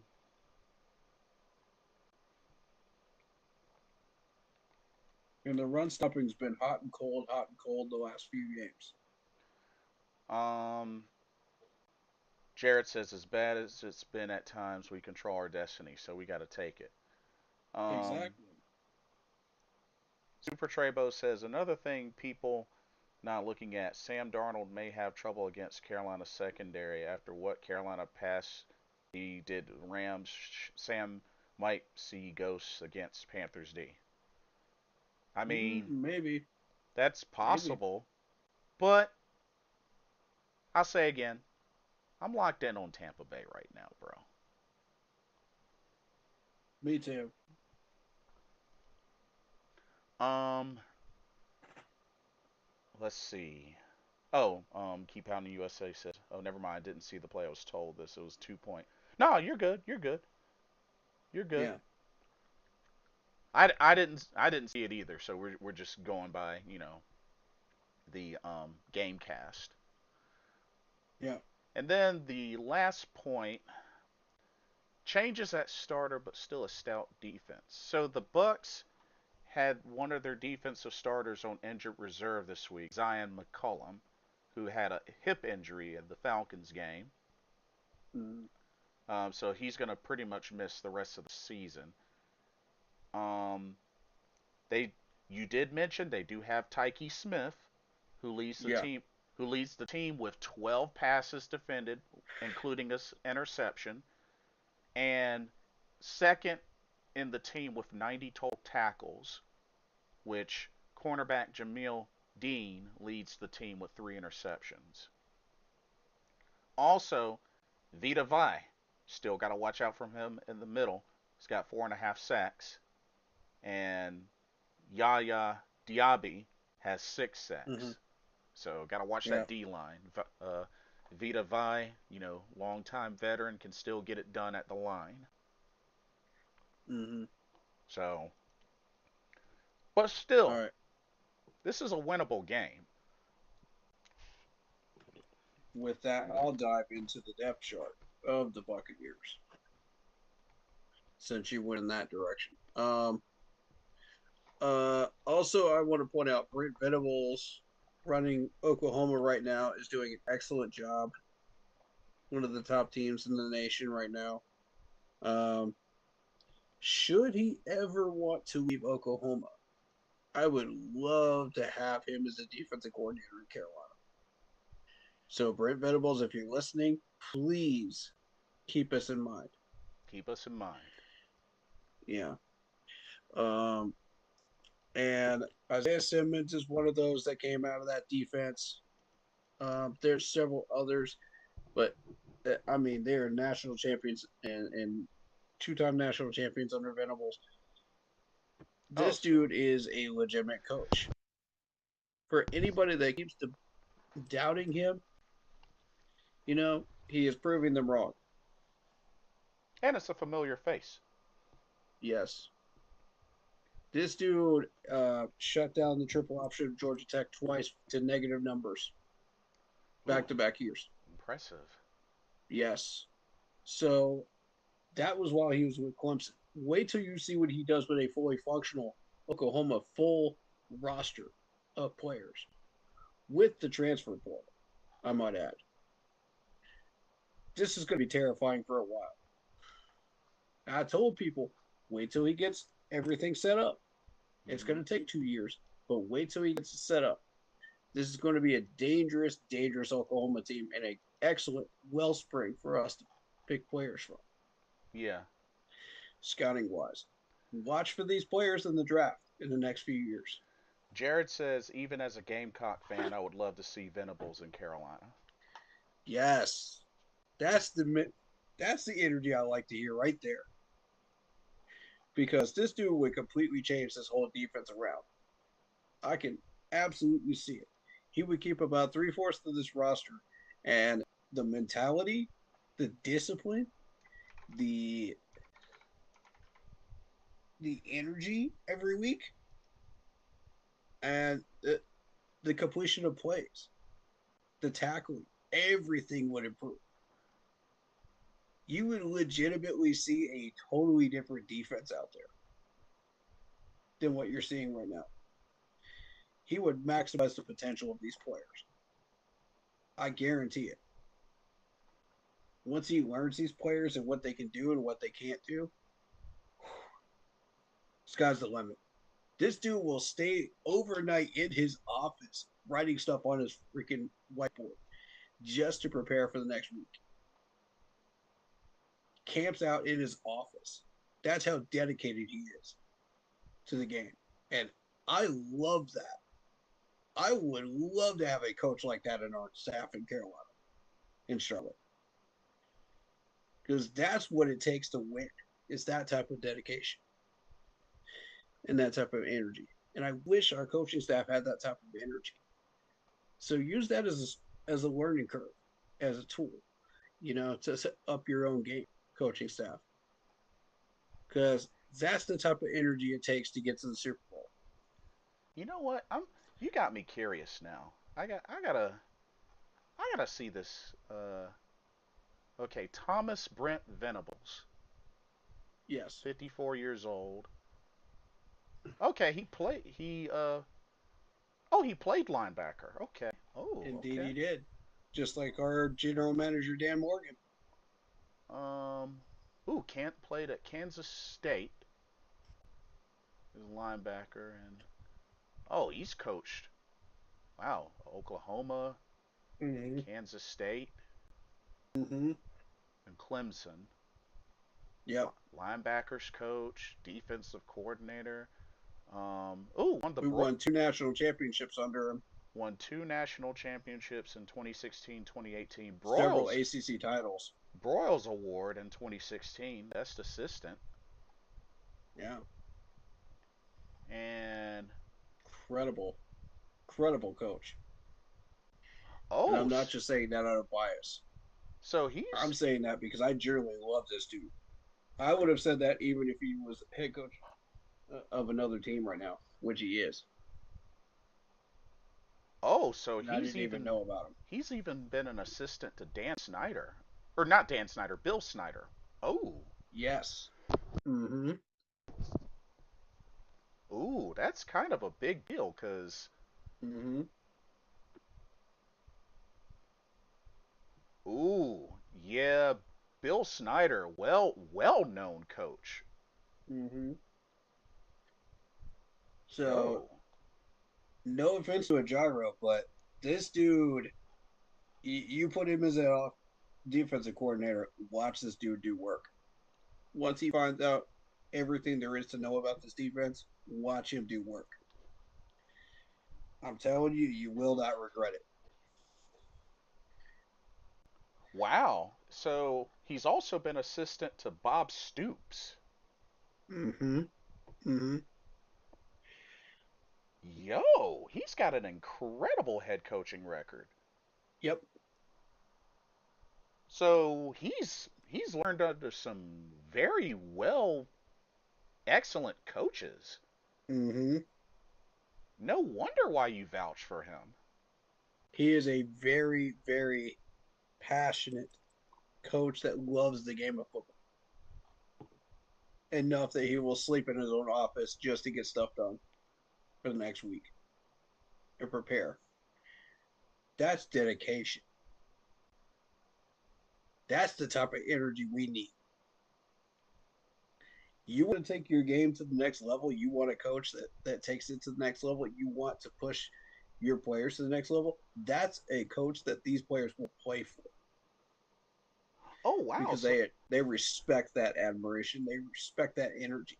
They So respect that dedication. so he got promoted twice while in Oklahoma. Was linebackers coach and made co-defensive Mm-hmm. coordinator, and then was promoted to associate head coach. Mm-hmm. Mm-hmm. Dang. Mm-hmm. I think he's ready to take the leap, but it's up to him whether he wants to leave Oklahoma or not. You'd have to pay him a lot of money to get him out of Oklahoma. And my whole thing is Tepper, if he ever wants to leave and go up to the next level, Hmm. pay the man. Pay the man. I'm telling you right now, you will not regret it. Every single penny will be worth it Okay. Uh, because you will get results.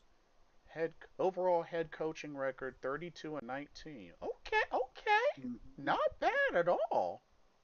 Mm-hmm. And I knew that was going to happen. I expected that. As soon as he left Clemson, of course, he was going to take the Oklahoma job. And I knew within a year he would have everybody he needed. And then it was just off to the races after that. Wow. It was a year of learning the players and what Oklahoma had to offer, you know, doing your homework, doing your due diligence, and then add to it with development. I see. Okay. And the more he rotates people, the deeper he's in that system, the more success he's going to have. This dude could be the next Nick Saban. I mean, I'm saying it shoot. now. I'm saying it now. But yeah, He no. has the potential. But yeah, no wonder you speak highly of him. Okay, it adds up. If he if he were to ever take that leap to the NFL as a defensive coordinator, I want him. I will pound the table until we get it. I will personally vouch for him. You'll say Live it. stream after live stream after live stream and video after video until Tepper pays the man. You gonna start a campaign? Start a campaign. Shoot. Absolutely. But it's too early. It's too early. You'd have to get him out of Oklahoma, which is going to be a tricky thing to do. I see. I don't think that, yeah. Taking the bias out of this, I would have said the same thing had he been an Ohio State man, had he Hmm. been a Michigan man. I respect that loyalty, that dedication to the game, that passion for the game, and his approach. I love it. I love every bit of it. Jared says, as a Gamecock fan, I'm not supposed to talk up anything Clemson, but Corey is 100% right. And that's coming from a Gamecocks fan. Thank you. Thank you. See, uh, this is this is a man that he knows very well because of his Gamecocks affiliation and how many times they played against us Hmm. with Venables at the home.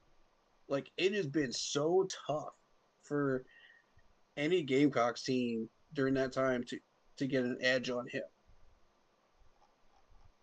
He, they may have been the only team I've seen besides Bama pull it off during that era, Hmm. Oh, which is impressive. looks like they're going to overtime. Ooh, this is something that we need to pay attention to because if this is going to overtime, this is a much, much more dangerous matchup than we thought it was against the Rams and Seahawks. Oh That man. means the Seahawks do actually have that kind of firepower. And we need to be very, very aware of that concept right there. I told you it was going to come down to 3 points. It's going to be a Hmm. matter of, Sam Darnold, whether he throws picks or not, field position battle, you know, field goal battle, everything is going to be involved with this game. Hmm. So it's who makes that one mistake that costs them the 3 points. Hmm. They're both that good. Right, right. And 1 second. this is for the division too, by the way. 11-3, 11-3. Both of them 5-2 in conference. This is for everything right here. Indeed. All the marbles. Now notice there's 3 turnovers in this game for Seahawks. The third one must have been a fumble.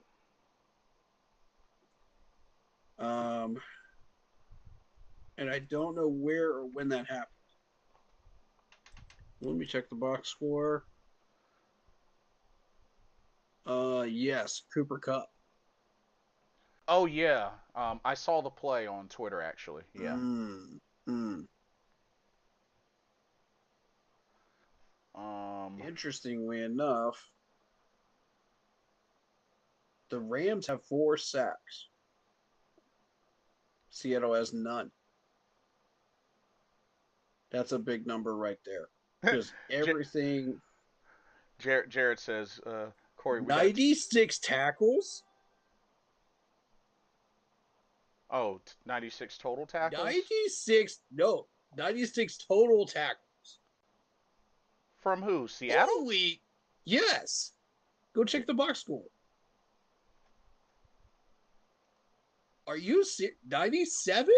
Oh wow, that's They're about to hit 100 tackles. that's impressive. Holy crap. Dang, 97 total team tackles. Oh, they'll Oh, definitely hit 100 before the end of this game, I would think. Especially if that's they're crazy. especially if they're going on defense first. Oh my God. 40 solo tackles. That's got to be a record somewhere. That's got to be a record. That's pretty sick. Wow.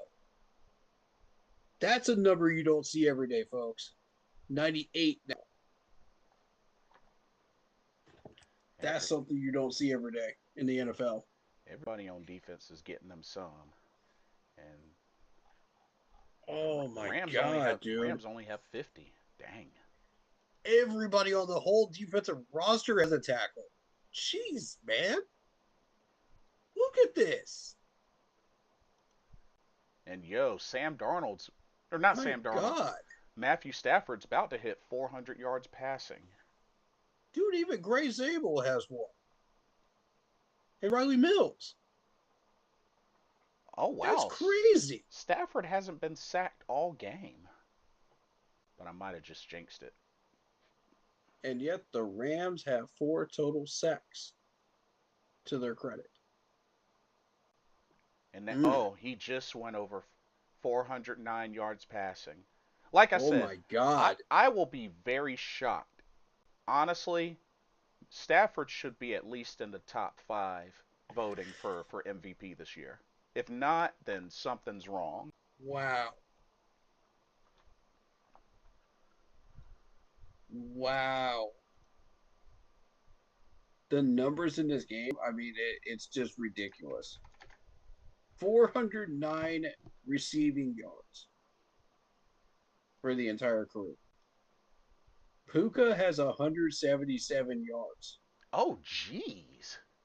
Yes, off 10 catches and a touchdown to his credit. Off 10 catches out of 14 targets. 58 yards was his longest play.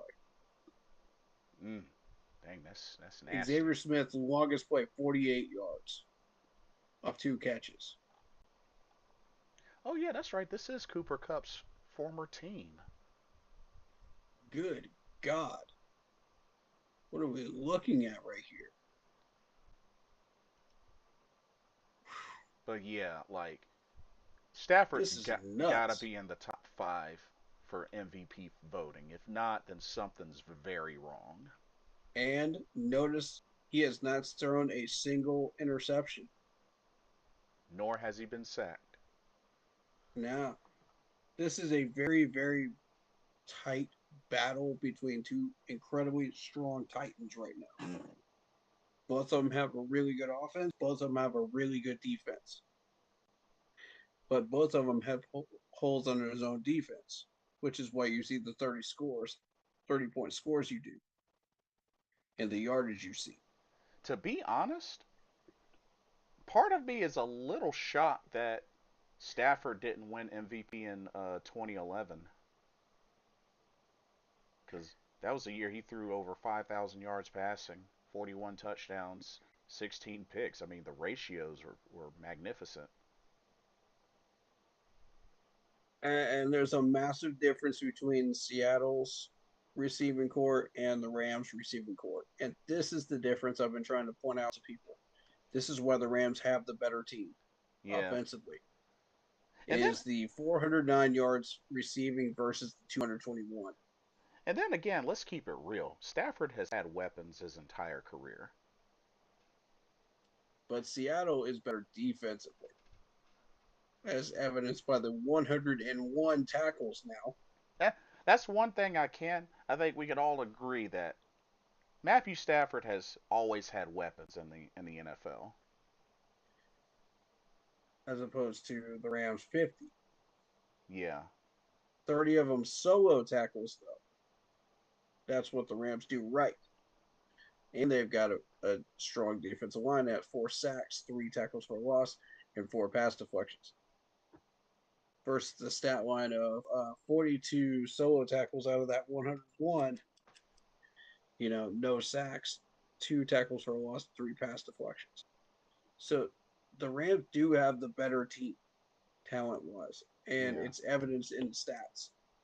You won't see it on the scoreboard, but you will see it in the stats. Right. And it's not by much.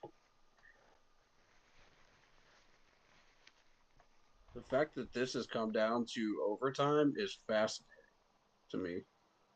Yeah. Well, I mean, we got a battle of two 11-3 teams. Yeah. Even despite some of the struggles Seattle has had, they're still a very great team. Mm-hmm.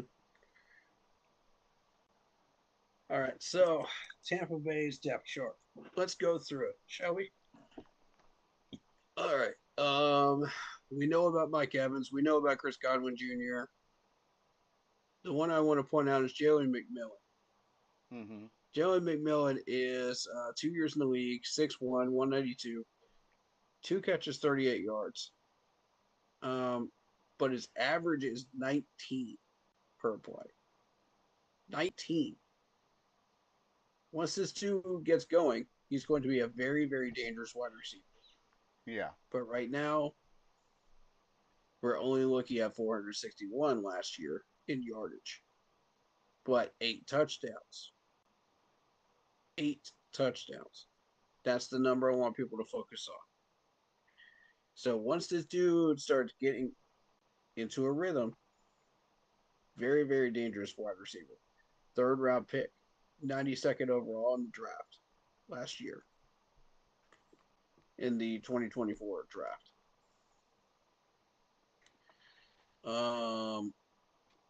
Sterling Shepard is an old name that people should be familiar with. Oh yeah. Uh, 5'10", 194, 10 years in the league from Oklahoma. 39 catches, 371 yards, 9.51 average, and 1 touchdown. What he does is he moves the chains. That's who he is. Mm-hmm. Um, and it's evidence he got 4 catches for 80 against the Jets. That was his highlight for this year, but he's not used that often this year compared to all the rest of them. As he is getting older, he's being used less.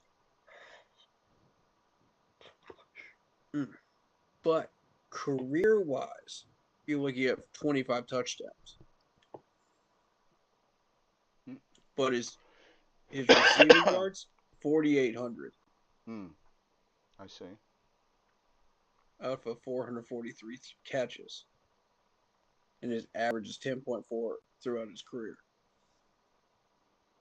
So, still a very, very dangerous wide receiver. The Giants did not really fully realize what they had at the time because they had other wide receivers that were overshadowing him. and those were his prime years. Realistically, was the second and third year because he was getting 731 yards, 872 yards in those years. And Stafford just scored. All right, expected. Yep. So now Puka Nakua has 12 catches, 225 yards, and two Oh my touchdowns. God, Puka is him. Wow. And now Maybe I Stafford should start putting some bets in for Puka. and now Jeez, Stafford man. Stafford is 29 of 49, 457 yards, two touchdowns. God. Oof. God bless. That's a very dangerous wide receiver. For reals. And Um, but the Seahawks still have an opportunity to counter, and they need to bounce back with a touchdown and an extra point to keep this going. hmm Continuing on, you've got Tristan Wirfs, the left tackle. He's been around for a while. Yep. Um, for those of you not aware of who he is, 6 years out of Iowa. Yeah. He was a first round pick, I believe. Yep, one of those Cornhusker people, from the Hmm. Midwest. 6'5", 320 pounds, big guys. The league loves those guys from the Midwest. Hmm. Um, but he's been very, very effective. I'm not sure how successful we're going to be getting past him. Um, I'm not as familiar with the rest of this offensive line. Okay, so wide receivers continued. We've got Tez Johnson. That's a guy that catches my eye. Rookie out of Oregon, 5'10", 165. He's got 24 catches, 287 yards, 5 touchdowns, 11.96 average. Now, the number that we should be concerned about is these touchdowns. Hmm. He has now scored against the 49ers, the Lions, the Patriots twice, and the Rams. This is a guy that we need to pay attention to and make sure that we do not let him in that end zone. He's getting big yardage, and I think he's a deep threat. Hmm. The way they're using him, it seems like he's a deep threat because he's got 287 yards total this year Oh yeah. and 5 touchdowns. Yeah, that's a good point. So I think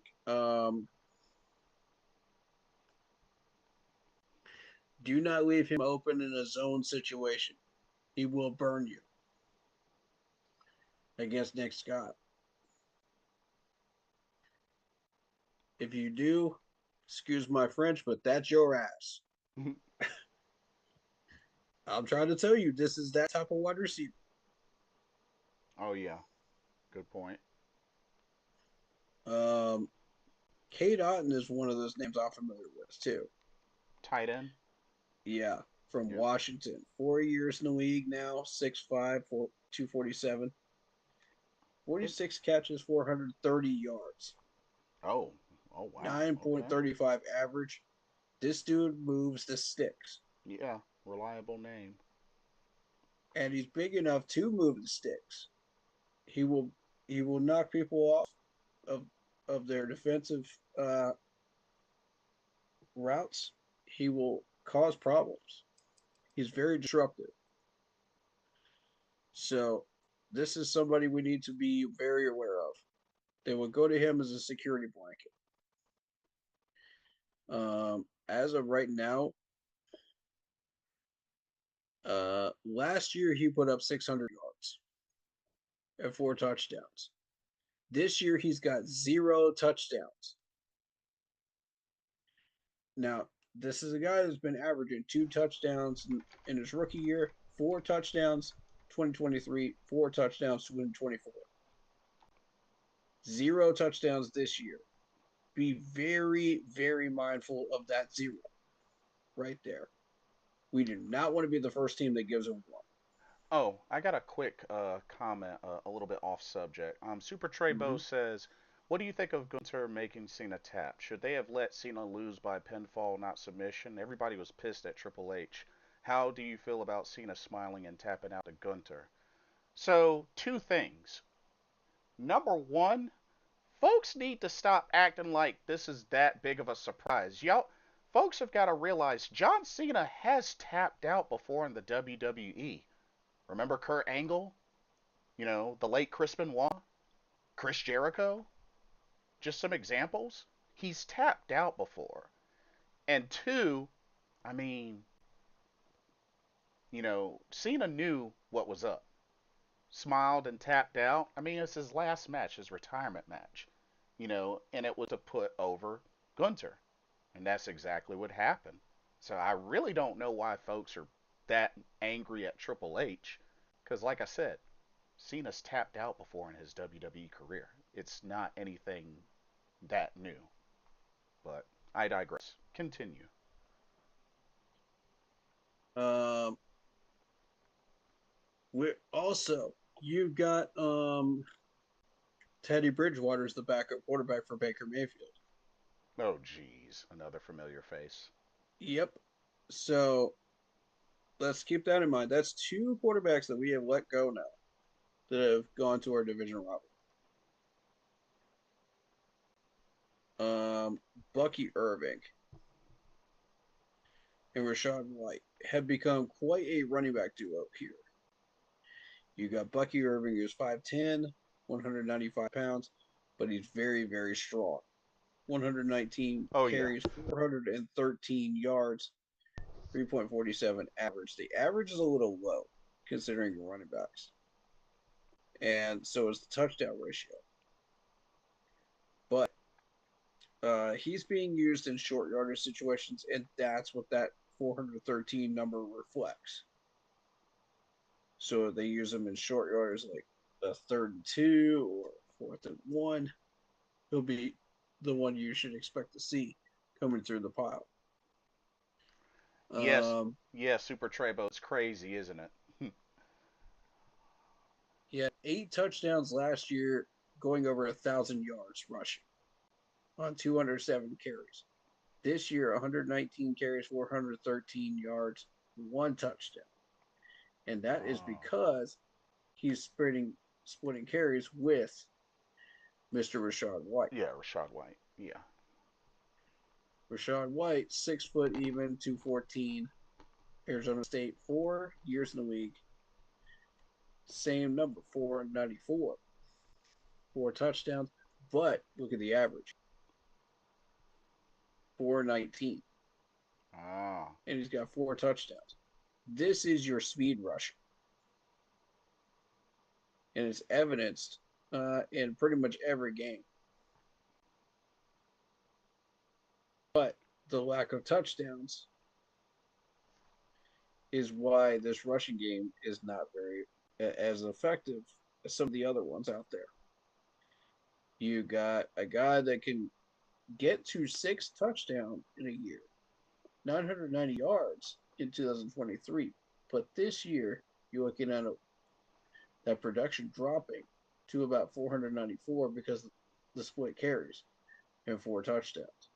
Same average. The average is still the same. 4.3 last year, 4.2 this year. But here's the other thing. He can catch the ball too. For his career, he's looking at 199 catches for 1,410 Oof. receiving yards. Wow. Yeah. Yeah. And 11 touchdowns. That's pretty solid. 6 in 2024. So this year, none. I want to point that out. None. Let's not be the first team that gives him one. Right. Please. Same with um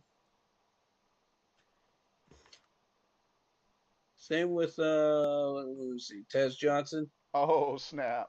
They just Let's scored. not be the first one that gives either one of them a touchdown. Right. Ooh, 3:13 to play in that game, huh? Yep. I actually Dang. have it up on Prime Video. This I'm might end watching. this might end up ending in a tie. Ooh, found him in the back of the end zone. Wow. I can't show too much of it because I'll get in trouble with YouTube, but there you go. That was the touchdown. Um, yeah, let's not be the first team that gives Tez Johnson or Bucky Irving or Rashad White their first touchdowns. Right. You know, in that way. So defense got to tighten up. They have gotten zero so far, which is interesting. They're due. All right, defense. Of course, you mentioned Elijah Roberts, Yep. rookie out of SMU, 2 sacks so far, 8 solo tackles. Big dude, 6'4", 295 pounds. He's been effective. He also has a few pass deflections too. So be aware of that. Do not let this dude beat you hands wise. Offensive lineman. It's what I call the YMCA pose. If you let the hands get loose, YMCA, Oh, they yeah. can do whatever they want with their hands and knock the ball down. You can't let them do that. So technique is important. Right. Here's Vita. Vita Vey.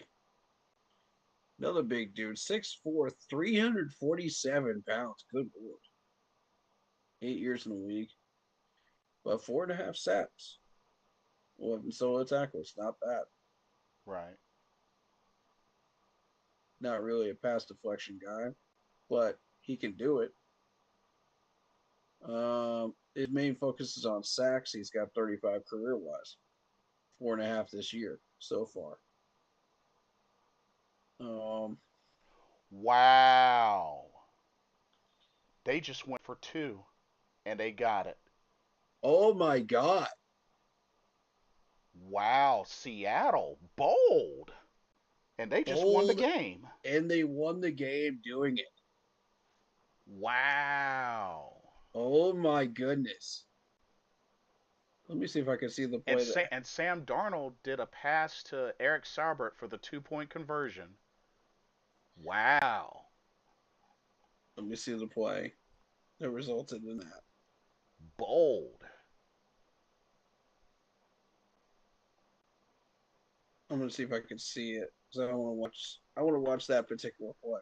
Oh man, I want to see what happened. If I'm Matthew Stafford, I'm angry. Ooh, that works out to our advantage because Seattle's not going to be as bad, coming into this game. That's if I'm Matthew Stafford, I'm mad. It's like, come on, defense. Okay, so that's the play right there. Wow.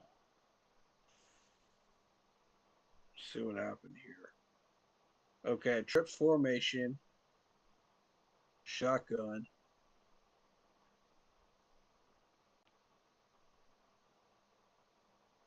Oh wow, the tight end got it wide open. Oh, wide open. Dang.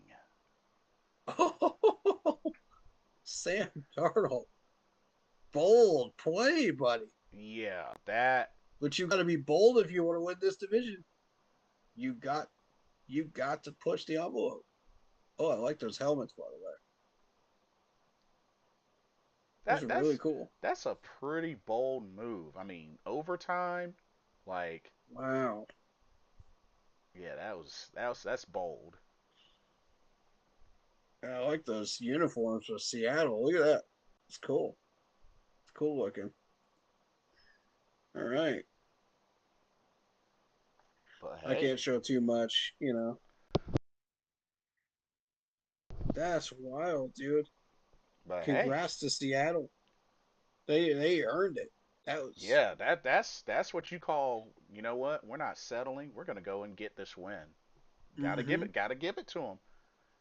We Ex- can learn something from that, guys. extremely bold, but hey, they went out and got it. Guys, we can learn something from this. You want that South title? Be bold. Yeah, Every game that we watch that's outside of us, our games, teaches us something. yeah. All right, so back to Vita Bay. 35 sacks for his career. He's got 4.5 this year, but he's averaging at least more than 3 every single year. So he's hit his target. Um, I don't think he's going to get one against us, Hmm. but we do need to be aware. Yaya from Louisville. I'm very familiar with this dude because he caused a lot of problems for my Clemson Tigers on offensive line. 3 years in the league, 22 solo tackles, 6 sacks this year, 1 forced fumble. Um, and a pass deflection too against the Saints. Interesting. Okay, he's got 6 sacks this year. He's a sack machine.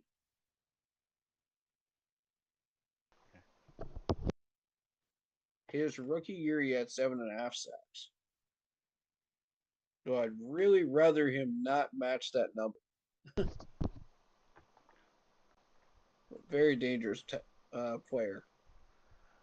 Yo, I don't know if you saw this. Did you actually see the the previous 2 point conversion that Seattle got? Oh. So this is the craziest. What happened Mm-hmm. was the pass from staff or from Sam Darnold. Mm-hmm. It was deflected, but because it was technically a backwards pass, Mm-hmm. it ended up being a fumble, and the Seahawks running back Zach Charbonnet had picked it up just casually when the ball was in the end zone because everybody was thinking it was a failed 2 point conversion, incomplete pass. But Mm-hmm. because it was a backward pass, it became a live ball, and he just happened to pick it up while it was in the end zone. Therefore, they ruled it a 2 point conversion as good. No kidding. Dude, it was so crazy. Like, he just casually went up and picked up the ball Oh, that just so happened to be in the end zone. that's interesting. Yeah. So, wild. Very, very wild. Man, that might have been game of this week, and we're not even. It's not even Sunday Oh yet. yeah, I already had that as one of my 2 games of the week. Yeah, Um, the other one for me is well, actually, that's 3 games of the week because ours counts as well because we're fighting for a division title, right.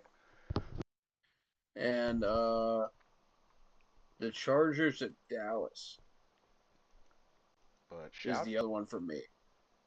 but shout out to the Seahawks on that bold move to get the win, Mm-hmm. Mm-hmm. You got to be bold if you want the division title. and that was That's a message. who's their coach? Oh, Ooh, actually, the Green Bay Packers and Bears is the other one. oh, their I've coach got is my list too. Mike McDonald, who is currently the youngest head coach in the NFL, 37 years old. What a crazy OT game. Isaiah says, yes, absolutely. David Well, says he was just watching it. man, Um, good job, young kid. Yeah, yeah. Excellent win for them. Uh, I can and it dig it. shows that even though you have that type of talent, you can still be beaten. But I just feel for This is how crazy this year has been because we proved it against the Rams as well. and that's why it You goes to know, show you keep playing into that final whistle. And that's why I feel bad for Stafford throwing for over 400 right? yards. No Nakua picks, get by the way. yeah, Nakua getting over 200 yards receiving, and they still lost. Ouch. Yeah, yeah. I agree with you. If I'm Stafford, I'm pissed. There's no reason why you should be losing that game. Stafford is not the reason you lost that game. It's the defense that lost that game for you. Yeah, absolutely.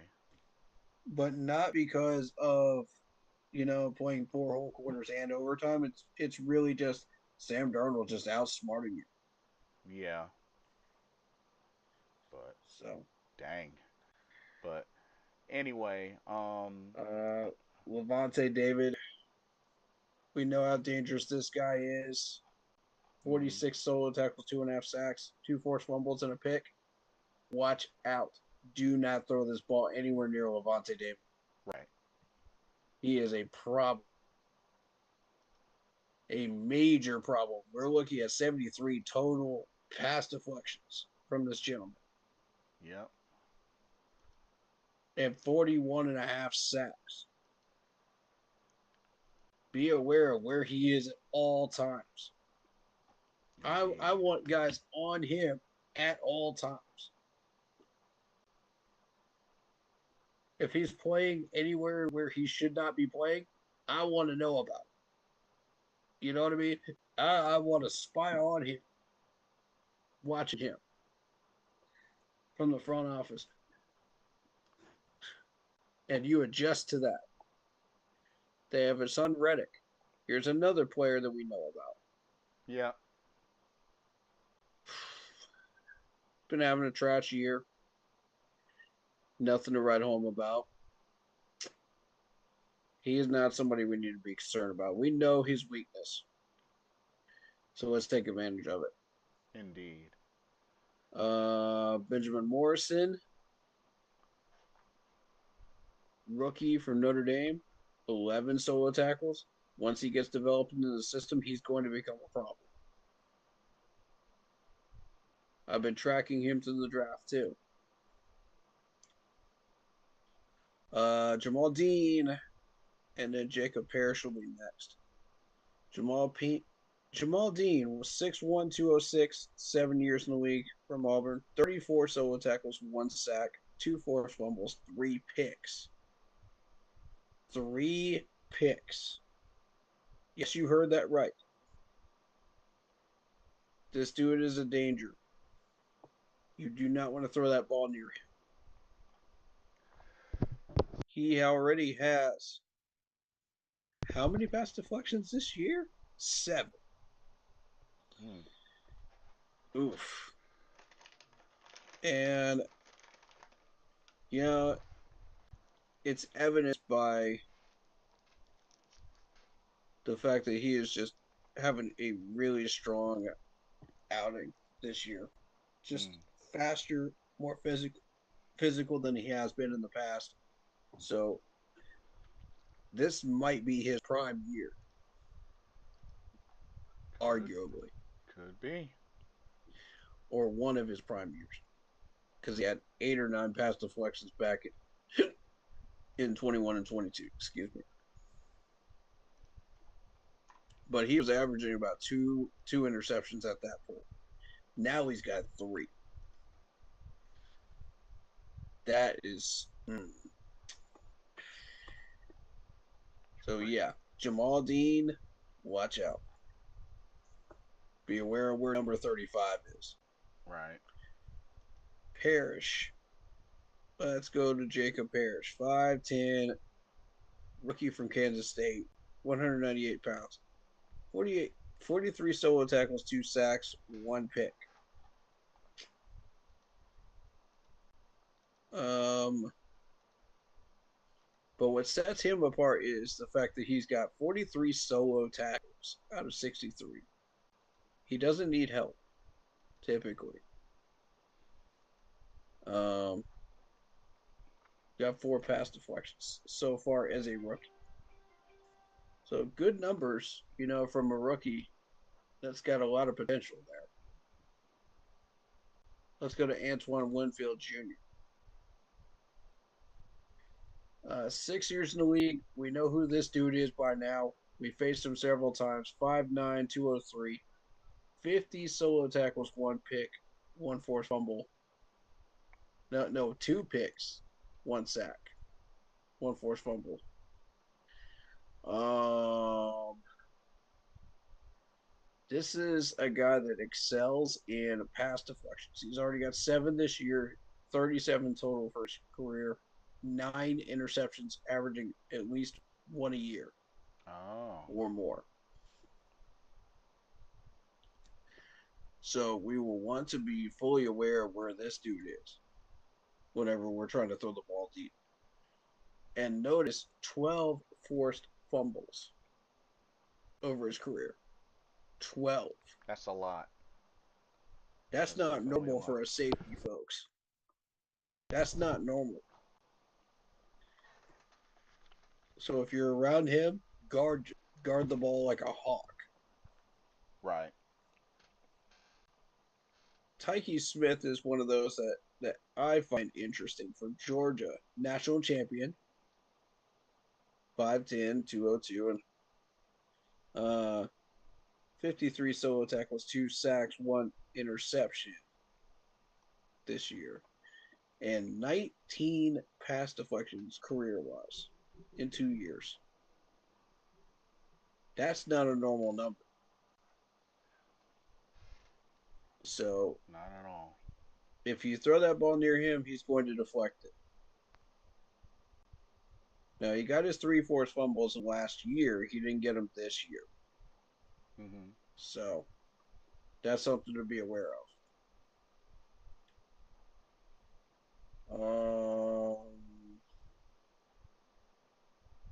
They got Chase McLaughlin as the return man. Ernest Okay. Ernest Capu says Tampa Bay 24, Panthers 29 this Sunday.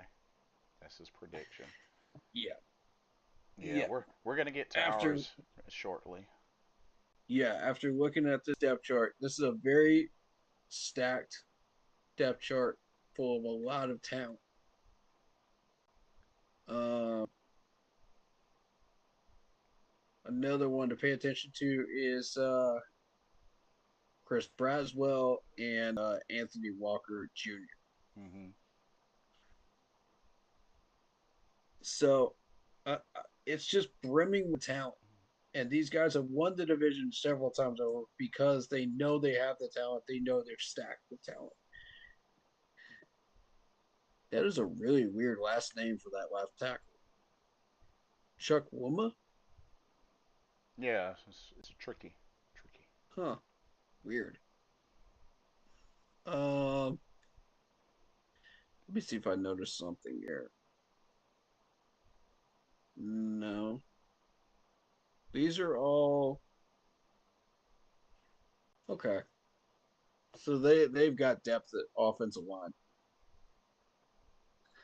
Sometimes I'll check that. I started checking that after the Arizona game because we saw like a couple of these names like repeated a couple Hmm. of times in the depth chart, Right.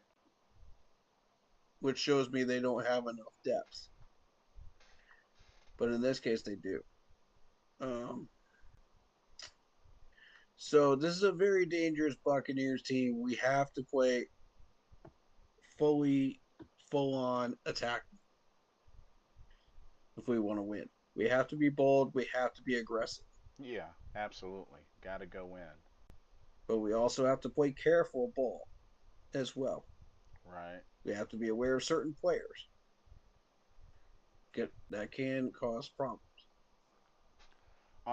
Super Trebo says Panthers beat the Bucks, then Panthers beat Seahawks, and and Bucks lose to Miami and Panthers clinch division. There we go. Speaking into existence. There you go. And Ernest Capu says there'll be 5 fumbles. I hope not. That's a lot. Hmm. That's not normal for a game. Nah, that's not normal for a game. I don't see that If happening. there's 5 fumbles in a game, then something's very wrong. That's not Right, normal. and that team does not deserve to win. But Can't give Matthew Stafford the ball back. Isaiah says, "Yep, facts." But that game's already over. yeah. But like I said, he'll definitely be in the um MVP voting. That's for sure. Yeah. All right. Shall we get score predictions? Yeah. Um, let's go ahead and do our game first. Get that one out of the way. Sure. I am thinking. Shoot.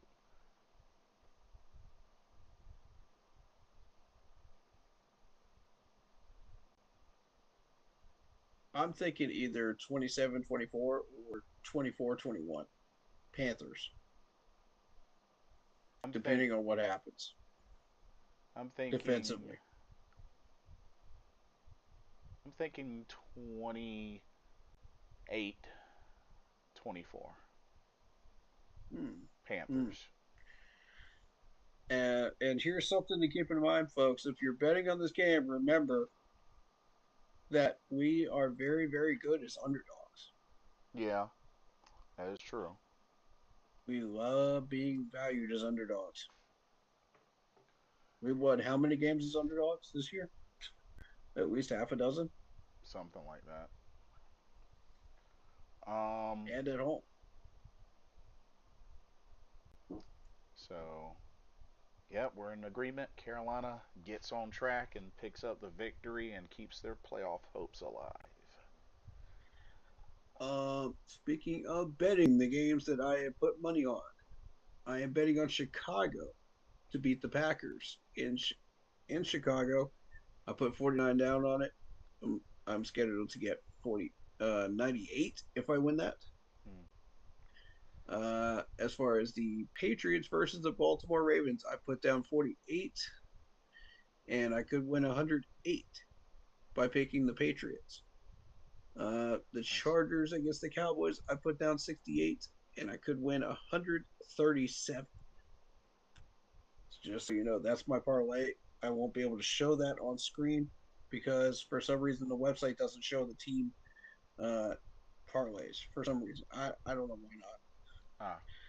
but you can see it on the phone app. And you could bet on that in the phone app, not the website. All right, so Alrighty. Starting. predictions as far as these games. I So was going to pick the Rams for this Seattle game. same. Mm, okay, okay. So we And both I came have up a short. feeling we would have been right had they not had that 2 point conversion. Yeah, that crazy 2 point conversion. Yeah. Yeah, like that was wild. Mm-hmm. So Seattle ended up winning. Like I said, good for them on the Mm-hmm. bold Yeah. move. We had 2 games on Saturday. First off, Indeed, we do. Eagles at Commanders at 5 p.m. Eagles.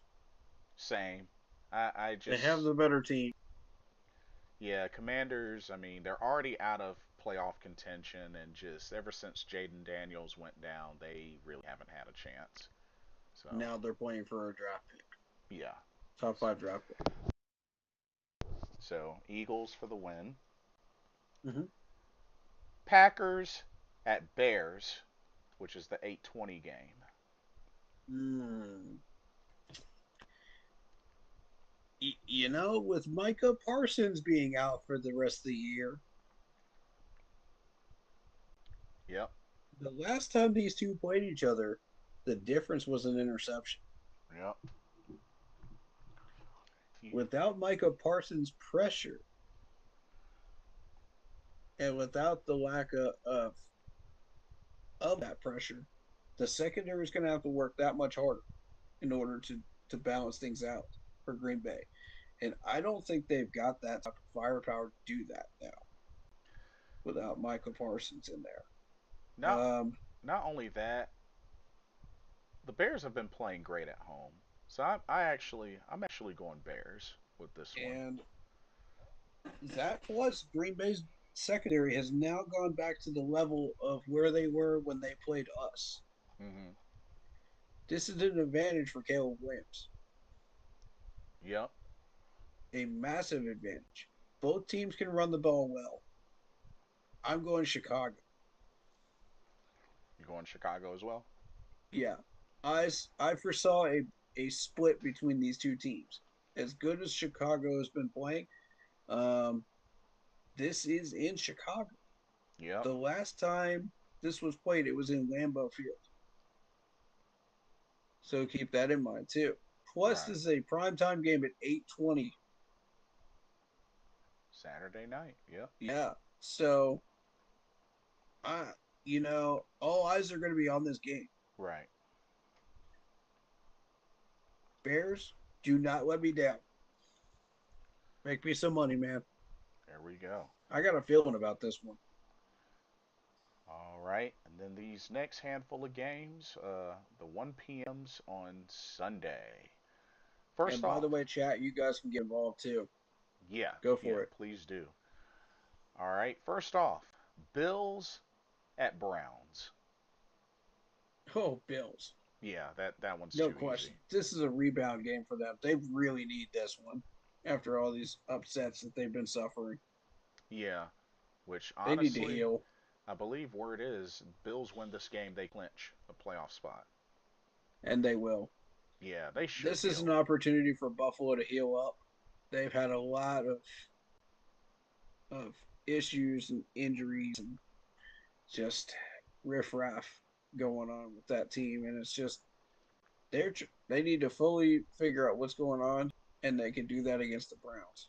Yeah, so I'm going Bills as well. Hmm. Okay, next up, Chargers at Cowboys. Now, this is the one. People are going to be surprised, because I picked the Chargers, and the reason I picked the Chargers is because they've been playing some excellent ball this year. Right, The Cowboys have been known to drop games like this. right. Um,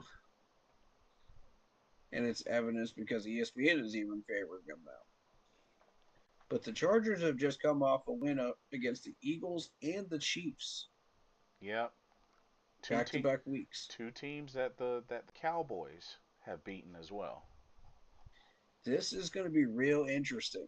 If the Chargers can prove that they can beat the Cowboys and battle the Texans and then battle the Broncos, to end this thing. The This is going to be a real interesting stretch for Chargers fans and the real because the this will test them and show that they are legitimate. And the real interesting thing is three separate times they have won 3 games in a row this year. Mm, mm, mm. So it's very interesting. And I mean, the And to Chargers, start out the year, you got the Chiefs and the Broncos as and it, wins. and at least they've been handling business. Swept the Chiefs, swept the Raiders. So they've been Hmm. handling business for the most part. They only lost to one major opponent in this, and during that massive stretch. That was a playoff team, and it's the Colts, who were Yeah, red hot at the time. and they actually got a chance to sweep the Broncos because they've already beat them once, and then Broncos, that's their last game of the season. That's So in Denver. I think Denver is going to win that, though. And the reason I say Denver is going to win that is because the Bolts will have that division clinched up. yeah, Um, that's a good and point. Denver's out to prove something right now. They're out to fight fight for that wild card around week 18. So they're going to be playing people. Chargers will be resting starters. But you know what? I think Chargers are going to handle business against Dallas. So you know what? I'm going the Bolts. Yeah, me too. Notice the Cowboys' loss will not be on Dak Prescott. That dude has been stacking numbers again Yeah. all He's year long. alrighty. It's not his fault. So we're both in agreement. Chargers. Yep. This next one, well, even though there's no Patrick Mahomes, I think this is still going to be an easy one. Chiefs at Titans. Chiefs. Yeah. This is a rebound game. The Chiefs really, really need to heal up. They've got a lot of injuries that happened last week. Let's Um, see. Who's the? did you see that hit on Rasheed Rice? Oh my God. Oh yeah. Oh yeah, that's right. They got Garner Minshew as their backup. My God. That hit on Rasheed Rice was just brutal. Yeah. I'm not surprised that dude didn't get up. And then, the ACL tear of Patrick Mahomes. Yeah. And it's not a fun scenario if you're a Chiefs fan right now because they just got themselves knocked out of the playoffs. Yeah, and that was the game too. That knocked them out of Mm-hmm. the playoffs. Oof. If you're going to get into the playoffs, you have to win that game against the Chargers. Otherwise, you're done. Yeah. But And they couldn't get it done. So, but we're both in agreement. Chiefs over the Titans. yeah. Mm-hmm. All right. This next one, this is kind of an interesting one. Mm. Bengals at Dolphins. Here's the thing: Joe Burrow's been playing well. And we know Tua got benched for the rest of the season. Mm-hmm. I'm going to say Bengals. Yeah, but if you're if you're part of the Bengals organization, are you thinking, do we want to go for the draft pick? Because at this point, you're sitting at 4 wins. You're in the top five. It could be a difference between a really, really good player or settle, in the top five for Uh-huh. somebody that you wanted that somebody could steal from very easily. Um, and the Bengals aren't the best at picking, in the top 10. So draft history has shown that the GMs don't really know what they're doing lately. Oh, so breaking news, it's official. Seahawks and Rams have clinched a playoff spot. Mm, as they both should.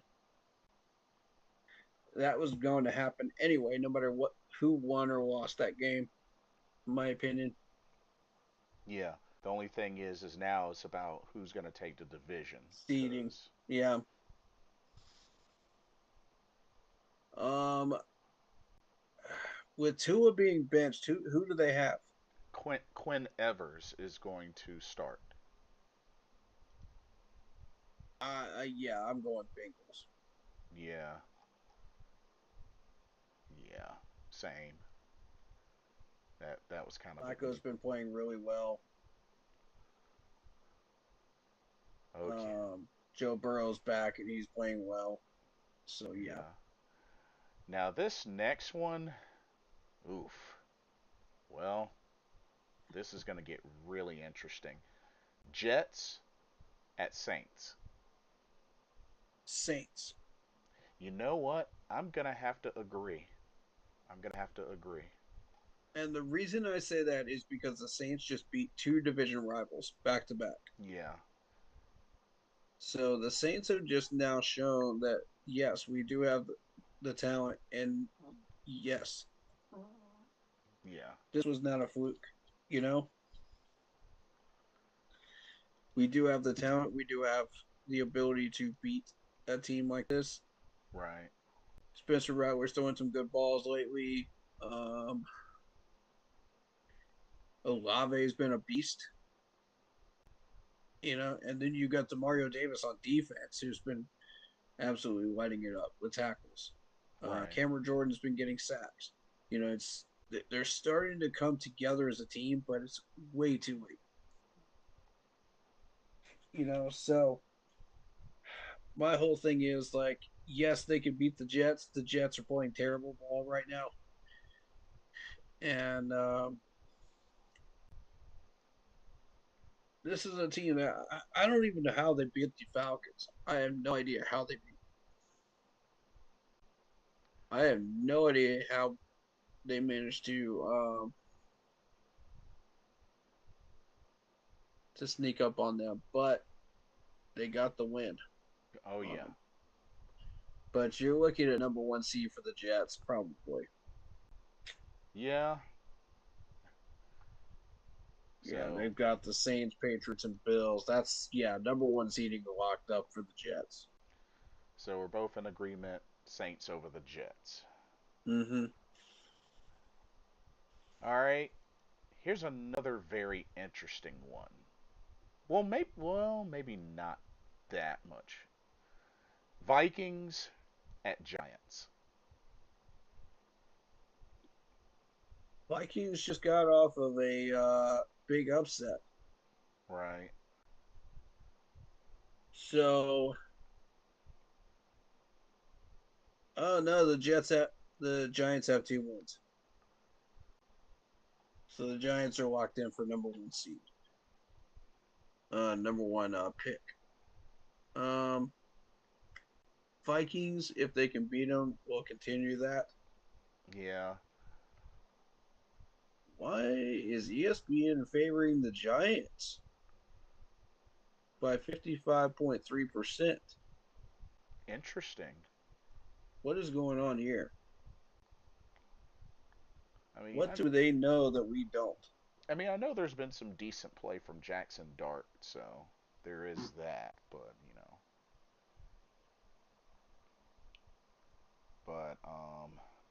What do they know that we don't?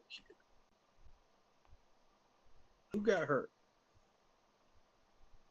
Somebody had to have. Joshua Ezedu,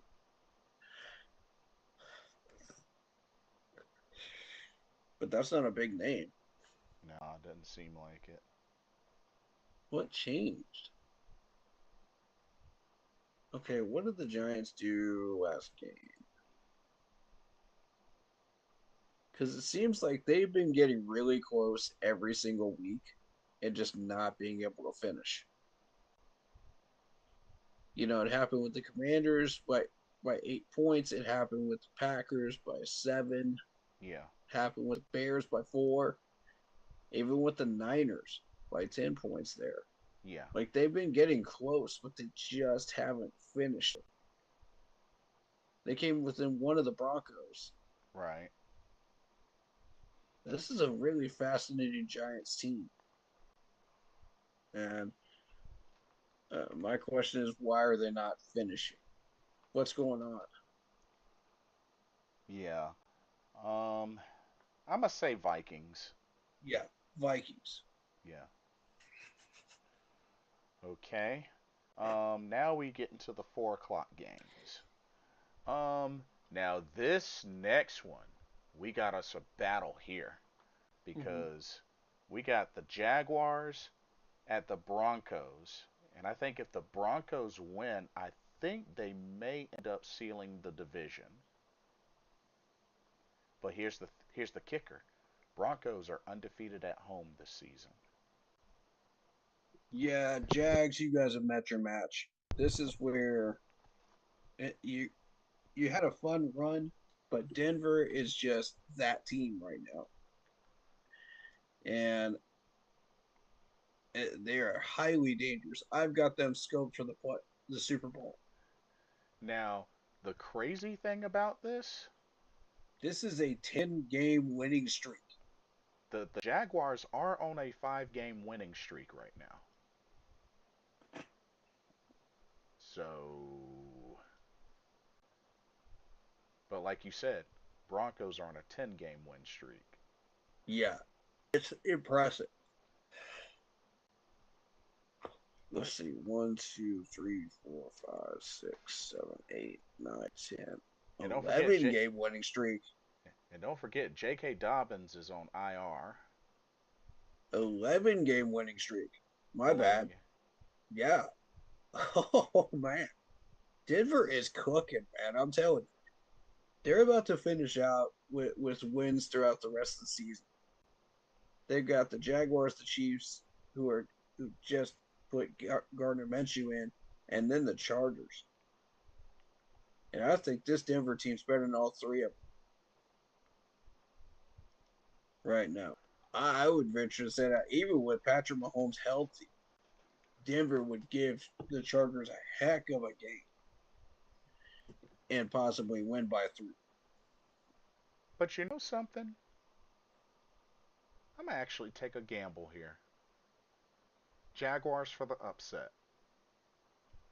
Let me see what's going on with the Jags. Let me see if this is a worthwhile gamble I think they're because gonna. I think they're gonna keep their division championship playoff hopes alive. You know, it's a close battle in the AFC South, and they're at the top right now. mm-hmm. Here's the thing. Houston's playing good ball. So is Jacksonville. The Colts just added Philip Rivers. Yeah, So they'll still be battling, but I think it's going to be wide open at the end.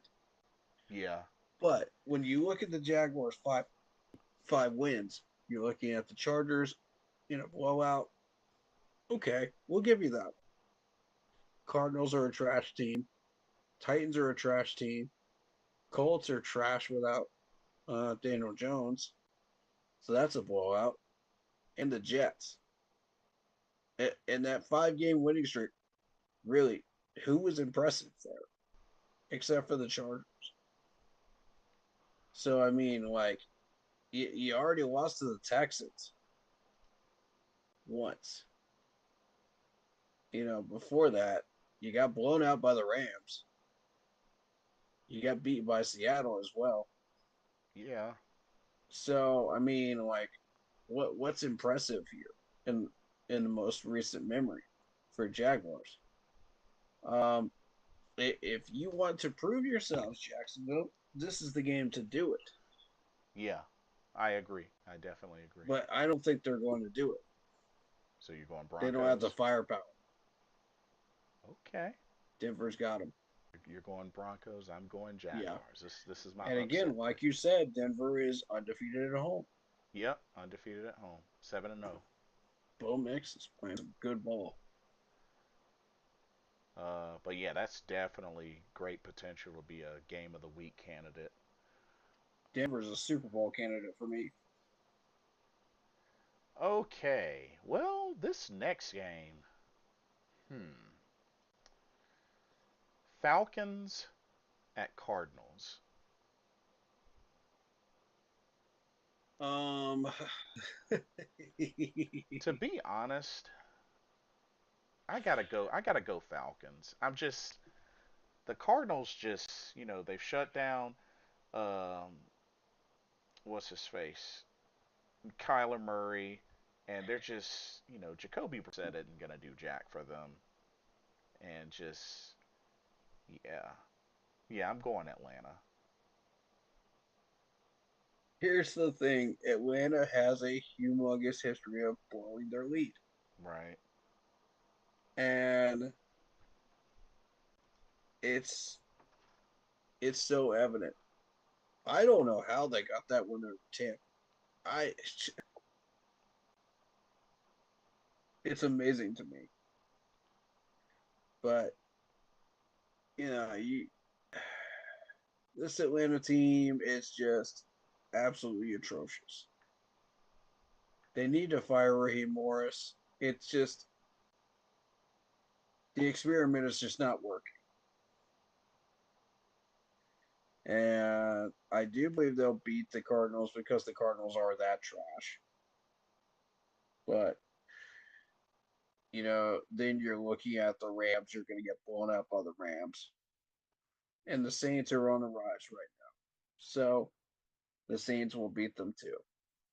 and Atlanta will be sitting at the bottom of the division at the end of the year. I see. Oh, I genuinely feel like that's what's going to happen if the Saints continue that trend that they're on right now.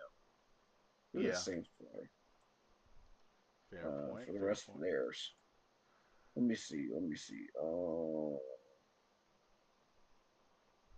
The Saints have the Jets, the Titans, and the Falcons. They're going to win out. That's going to be a 5-game winning streak to finish out. Mm. Yep. Atlanta's going to be in the bottom of the league, of the division. Yikes. Falcons fans, yikes. Oof. And the reactions from Falcons fans, oh my goodness. I you know, from what I've been hearing from Falcons fans, I'm surprised even half of them still have voices anymore because they've been complaining so much. Nah, I get it. Yeah. Oof. And we Um. can't really laugh that hard because we were there about 3 or 4 years ago. True. Very true. Because Matt Rule and Frank were just that terrible. Yeah. For reals. Neither one of them had any business being a head coach in the NFL, let alone college. Yeah. And I am so glad we are where we are right now. I'm beyond thankful. Yeah. Which is understandable. Whoever that sports agency is that Tepper hired, thank you. Yeah. Thank you, thank you, thank you, thank you times a million. You saved us from the depths of Tartarus. Yeah. Okay. And it's been beautiful. Okay. We got a few games left. Um. Yes. Ooh, this ought to be another good candidate. The battle of two 8-6 teams. Steelers at Lions. Steelers at Lions, huh? Steelers. You know what? I'm gonna go Lions. I think Lions will protect home field. Hmm. What you thinking there? Well, 5-2 at home, and Detroit, although they've had some struggles, I mean, started out hot, but then they've been a little inconsistent with loss win, loss win, loss win, loss win. Mm-hmm. Mm-hmm. Now, Pittsburgh, I mean, they lost two and then they won two straight. Um, They haven't totally locked up this division yet. right. But they have gotten some big wins over the Patriots, Colts, Yep. Ravens. Mm-hmm. This is a very dangerous Pittsburgh team.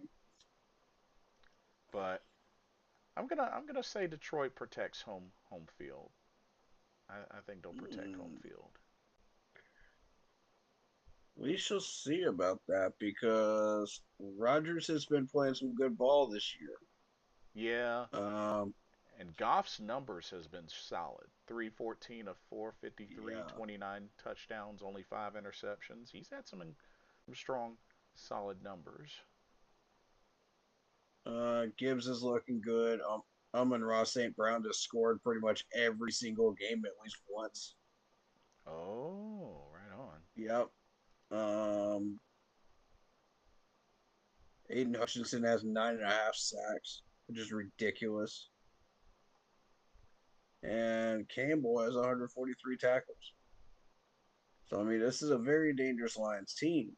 Don't get me wrong, but Pittsburgh has been playing better than people that have the superior numbers.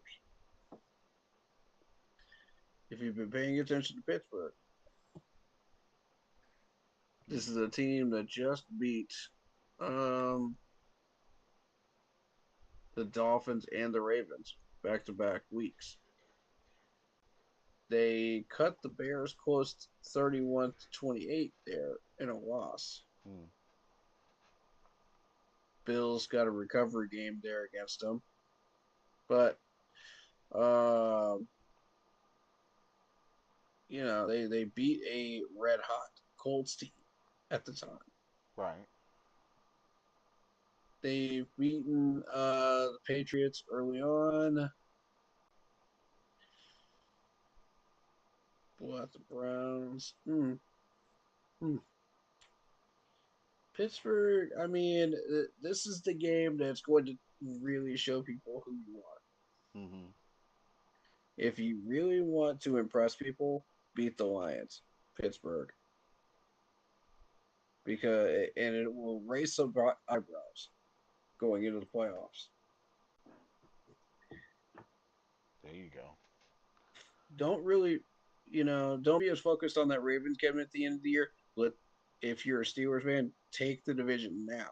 Right. Beat the Browns, blow them out again, and show people who you are against the Lions in Detroit. You win that game against the Lions, people will really respect you. Mm-hmm. Because kind of looking at this schedule, you know, are you really impressed here? I mean, With some of these wins? I'm not. yeah, I guess You it's a. need a convincing one. It's been a while since you've had a convincing one. So show me that besides the first Ravens win Uh, in Baltimore, show me that you can get one against the Lions, and I'll believe that you're a legitimate playoff threat. hmm, Because right now, Denver and a couple of these other teams really have your number.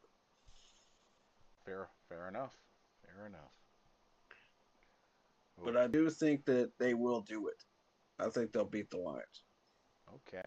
You're going Steelers. I'm going Lions. All right. Mm-hmm. Okay. Last 4 o'clock game. Well, 4:25 game. Huh, should be an easy one. Raiders at Texans. Texans. Yeah. Texans need this game as a fluff game to make sure that they take the division. Yeah. And the Raiders are just And trash. yeah, mm-hmm. I know that's my dad's Easy one. team, but they're trash. Easy one. Yeah. All right. And then the Sunday nighter. Oh, this should be good. Patriots at Ravens. Ah, this one I've got on upset alert. You know what? I, I I could see have it. this one on upset alert. I could actually New see it. England. Baltimore is favored And the by 60.4%. and the crazy thing is the Patriots are undefeated on the road. This is the real test for New England. This one right here Right. will show everybody New England is a problem. And they've been handling business, and then they got to the Bills game. The ref screwed them over, Right. but they came within four. Let's not ignore that. Just because they lost that game does not mean they should ignore that. That's a legitimate loss. Mhm. You know, they lost to the Steelers. That's a legitimate loss. The Steelers are a really good team. But, we're ignoring that Raiders loss to start the season. But everything else has been a win down the board. Right. And you're talking kind of a soft schedule up until the Buccaneers game. Now, the Buccaneers, they took the Buccaneers game, which I was surprised. That's how I was like, all right, maybe I should take this team a little bit more seriously. Mhm. And then handle business against the Jets, handle business against the Bengals, handle business against the Giants. And then you only lost by 4 to the Bills. Okay, Yeah. I'll take you seriously, New England. This team has a lot of talent. I watched a little bit of that game against the Bills. Very impressed, by the way. Mhm. Um, Even though the Bills have been dropping a few of these types of games, they didn't drop that. So it shows me New England has a lot of talent Yeah. and they can hang with teams like this. So can they hang with the Ravens for 4 quarters? Absolutely. And um, Lamar Jackson, do they have enough firepower to beat them? I think so. Yeah. I think so too. But I'm going Ravens on this one. I'm putting New England. You're I'm going going New New England. you're going New England? Yeah, I'm going to surprise some folks on this one. New England, and I actually put a bet on this one too. Oh, okay. Yeah, Right on, let's right see what on. happens. Alrighty. And then the Monday Nighter. The Monday Nighter 49ers at Colts. The Niners have a pretty good defense, but their offense is lacking. If you paid attention to San Francisco's offense,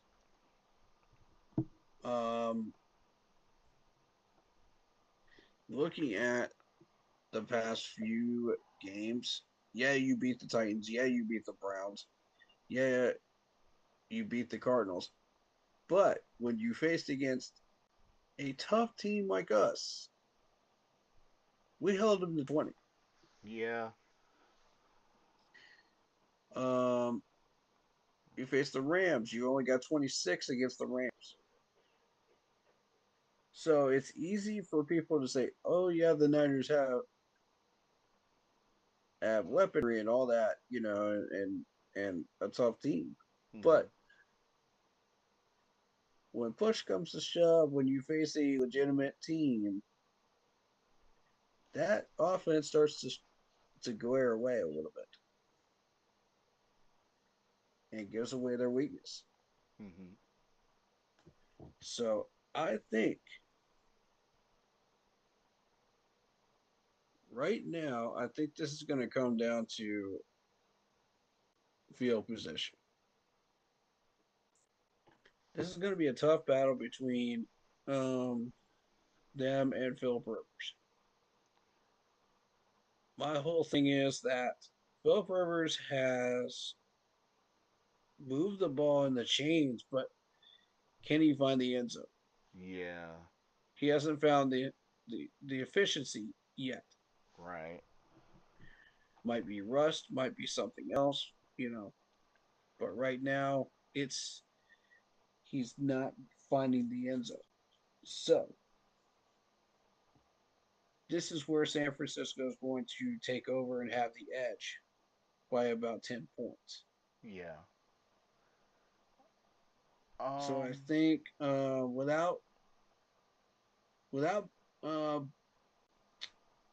the Niners throwing picks, this is going to be a real easy one to pick. yeah. San Francisco is my pick. I would like to see Philip Rivers, have a little bit of success, but I just he's nowhere near what he used to be, and that 5 year gap, is showing. Yeah. Um, Mm-hmm. but if he can find the Sure end is. zone, that'd be great. But I think the Colts, while they were on an impressive run, I think once Daniel Jones went down, and you know, I think that really just stunted their momentum. So yeah, I'm gonna have Mm-hmm. to say San Fran for the win. I'll have to agree with that. You And know. this might be the moment that honestly could cost the Colts the playoffs. Mm-hmm. And it's a bummer because, at one point they were at the top of the AFC South, but ever since they fell apart and Houston made a comeback Mm-hmm. and Jacksonville, who had a rough start, they bounced back. Mm-hmm. So Mm-hmm. I just I don't think the Colts are going to hold strong and keep their playoff hopes alive. Also, Sauce Gardner's out for the rest of the year. Ooh, that one hurts. He's That one questionable. hurts. He's listed as questionable for the 22nd, but pretty much that injury has really kicked his butt. Yeah. So and this is exactly what I was trying to tell you about Sauce Gardner. Is you can try to play two positions in the NFL, but eventually it's going to force you into one. When Yeah. you're doing one offensive side of the ball and one defensive side of the ball, Yeah. it will eventually wear you down. Yeah. You will get yourself injured. You will get yourself hurt, and the game will force you into one position or the other in the NFL level. Like, Yeah. this is not college level where you might be able to get away with that, for a good substantial amount of time. But once you hit the NFL, it's a totally different animal, Right. Yeah. Do and we? it forces you to do that. So I hate it for Sauce, but I know he was getting away with it for a little bit, but it's a short-lived tenure. Yeah. And Yeah. Agreed. But best of luck to him for the rest of his career, though. I do oh, support the dude, absolutely. and Dude's he's a beast. definitely talented. Dude's a He impressed me for a while. yeah. Dude's a beast on Yeah. any team. Hmm. But okay, those are our predictions. Like I said, there were a few Saturday games with the Hmm. Sunday Hmm. games, but once again, uh, Carolina, how bad do you want it? Y'all better show up Sunday. This last 3 game stretch can't be inconsistent, but right now I want y'all to lock in on Tampa Bay. Lock in on Tampa Bay. We need to sweep them. We need to sweep them, but this is part 1 Sunday. So let's get out there and let's get it. Let's get it. But whew, covered quite a lot. I think Yeah, man. I think we definitely let all of what we were feeling out, and even the folks in the chat did as well. There's a Hmm. lot riding on this Sunday for reals, Hmm. and Hmm. shout out to David Screws, and I know a couple of folks are going to be at this game at Yep. Boa. I might even be at this game. Oh yeah, I did remember you mentioned that you Yeah. were maybe. Yeah. So Depends on David. yeah, But yeah, I might be there. At the so Roaring Riot party, too. I might be there, too. oh Be there. looking for me So if I can get there early enough. So yeah, and I know my one of my coworkers who's a PSL owner, he's gonna be there. So, Hmm. Hmm. but yeah, I might like stream a little bit from the Roaring Riot party before I go in, just to kind of show off some faces and say hi to people. there you go. It'll be But cool. but Carolina, get the freaking win. Get the win. Canales, Ajaro, act right, focus, call a good game, and get the freaking win.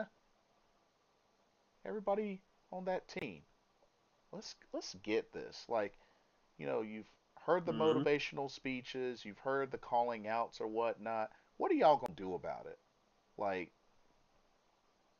let's get this win. Let's quit messing around and let's get this win. Beat Tampa Bay. Beat Tampa Bay. Destroy Tampa Bay. So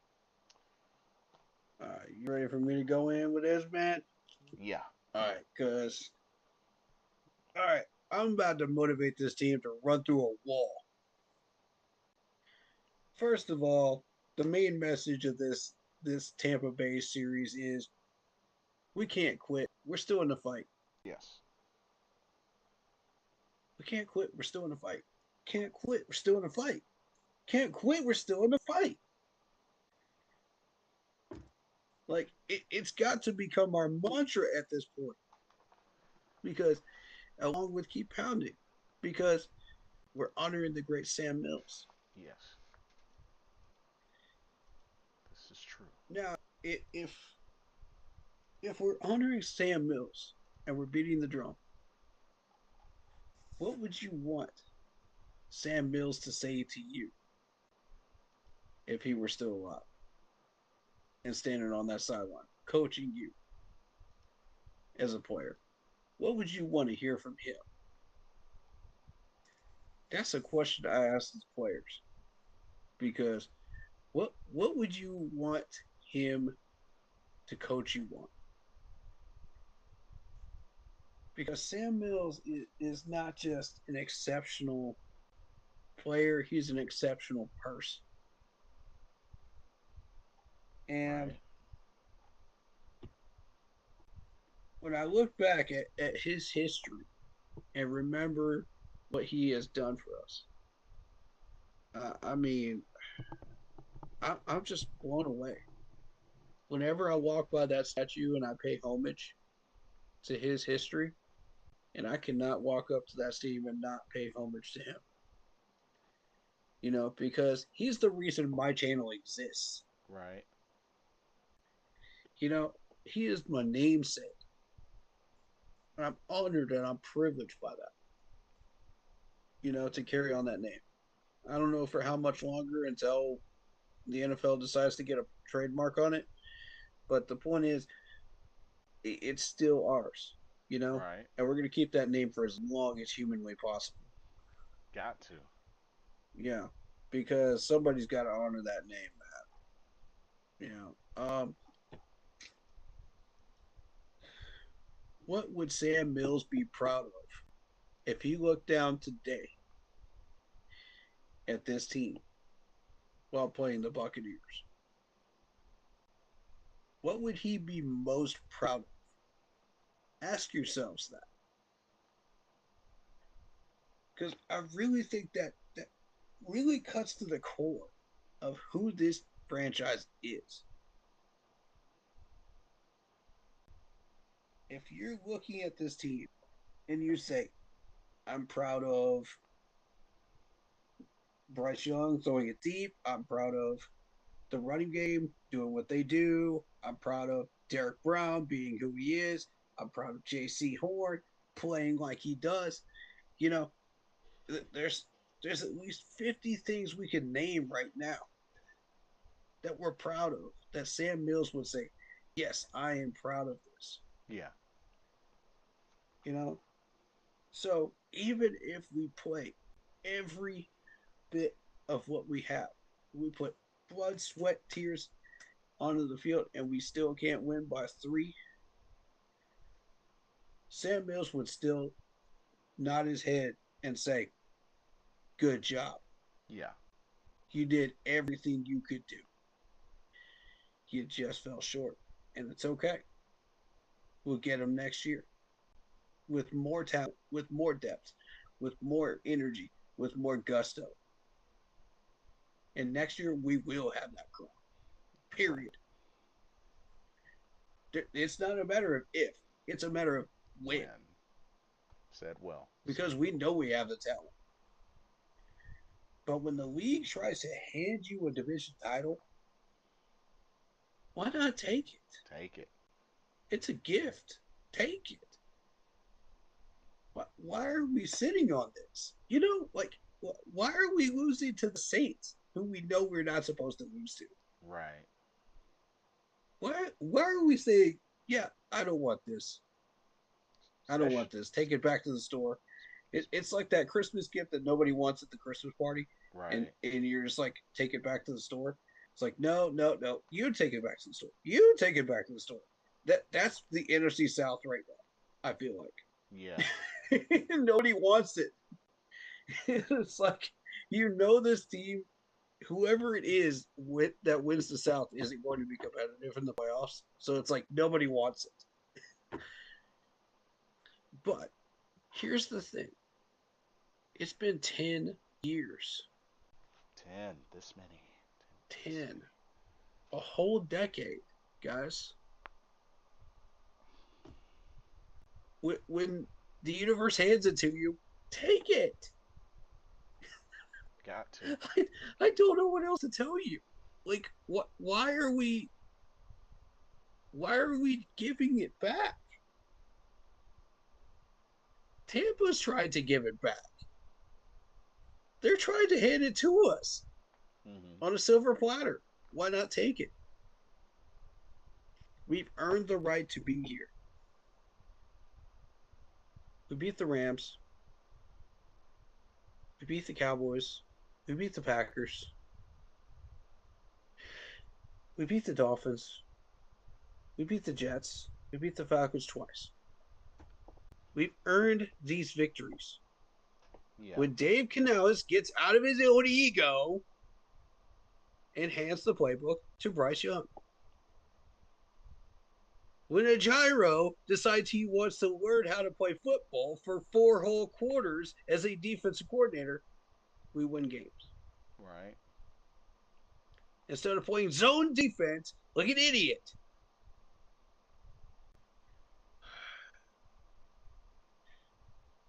When we decide we don't want to uh, play favorite to our kryptonite anymore, Right. and we're done playing games and patty cake with it, and we actually won a division title, that's when we'll actually get the title. That's Because these are that's true. grown men on this team. These aren't just your average Panthers players. Yeah, it's another trash year. Blah blah blah blah blah. Mm-hmm. Here come the excuses from the coaches, from the press box. Blah blah blah blah blah. You know this team's terrible. Lack of execution. No no no no no no no no. No, this is different. You can sense it Mm-hmm. as you look at this locker room. You can sense it. These players want to win, and they have. That's how you know. It's a different mentality. It's a different energy. It's a different team. Yeah. We have reached that critical juncture where either you want this division title or you want a spot on the couch during the playoffs. You have to choose, Panthers. Dave Canales, you have to choose. I'm looking at you, Dave. Yes, you, Dave. Choose what? Are you going to favor your ego, or are you going to let the team do what they're supposed to do Right. and not get in the way? Because so far, that's all you've been doing is getting in the way. Let these gentlemen work. Bryce Young, this is where, Bryce, I need to talk to you for a second. Hold on. Bryce, can you please grow a spine and tell Dave Canales to back off and let you run that offense? Please? Please tell this man to back off and let you run this offense because you have evidence backing you up that you have won games when he has left you alone. You don't need him over your shoulder like a toddler, like an overprotective parent. Mm-hmm. You don't need him doing that when you know what you're doing. You've basically become Peyton Manning 2.0. So play like it. You know, Right. I got all the support for you in the world, buddy. Yeah. Play And like it. Yeah, this defense. This defense has been playing so well this year, and I'm so freaking proud of you.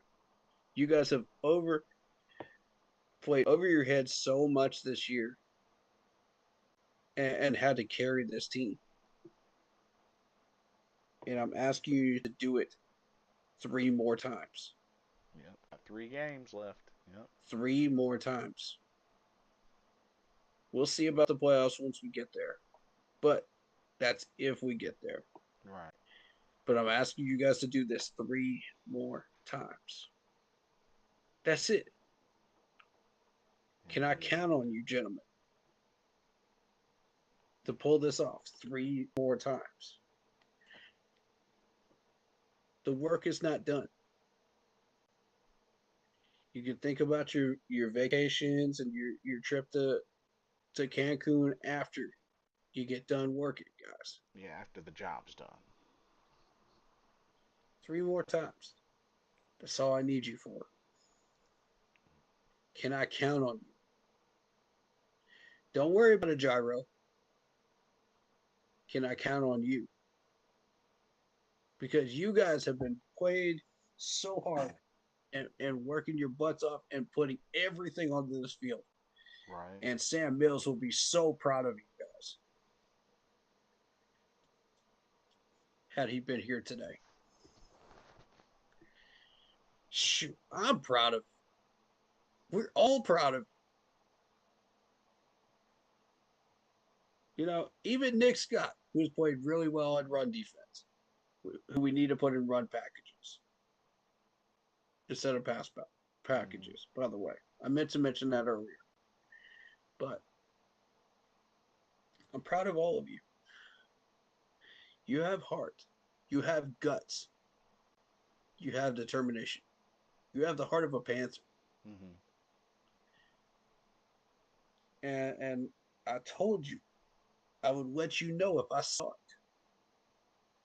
It's like Dabo says, you know, the heart of a champion. I see the heart of a panther in you, gentlemen. Right. So when you go out there and you get hungry enough for this championship, I want you to remember one thing. Play like Sam Mills would play.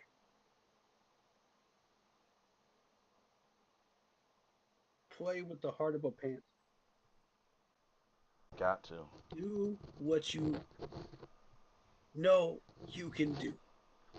Put everything you have into it. Your blood, your sweat, your tears, your determination, your grit, everything into it. Defense. Because we need you. We need you desperately in this game against Tampa. All 4 quarters. Gotta make it count. All 4 quarters. Please. Please. I'm begging you. Make this count. Yes, indeed. Offense, it's your time to shine. Make Tampa pay. A whole decade of Tampa shutting us down. Make them pay for it. Put points up. Show them who we are. There we go. Don't let the media, don't let all these people tell us who we are. We know who we are. Go show them what the Carolina Panthers are capable of doing. Go show them that we are a legitimate playoff threat. Go show them that we are a problem. Yes. The league and that we are back and we're not going anywhere. Make them pay for it. Sunday's the day for it. Sunday's the day for it. So, in closing, I'll say one more time, we cannot quit. We are still in the fight. Yes. And to honor Sam Mills, keep pounding Keep pounding for to a sure. championship title. Let's Yeah. go get it, boys. We've worked hard. We deserve it. And It's time to change the guard. It's and time to take that crown back that is rightfully ours. Go get it. go get it. Keep pounding. whenever you're ready, transition to letting folks know your socials. Yeah. Um, Thank you guys so much for watching the stream. I appreciate you guys. I'm gonna shout some of you out in the chat real quick. Yes. Isaiah Sizik, um, Big Chief 82, who we know is Luke, um, David Screws, your boy DT3. Um, I got Isaiah, didn't I? Yeah, I did. Yeah, you did. Jeff, Hercos, or Hecos, I don't know. It's getting to that point of the night where Yeah. I can't read properly. Um, and Oh yeah, also Falcons fans, ice up, son. Ice up, son. I forgot to mention that. Ice up, son. these these videos are so entertaining to watch. I'm telling you. Oh my goodness, ice up, son. Um, but hit that like button, hit that sub button, hit that bell, select all, leave a comment down below if you feel like doing so.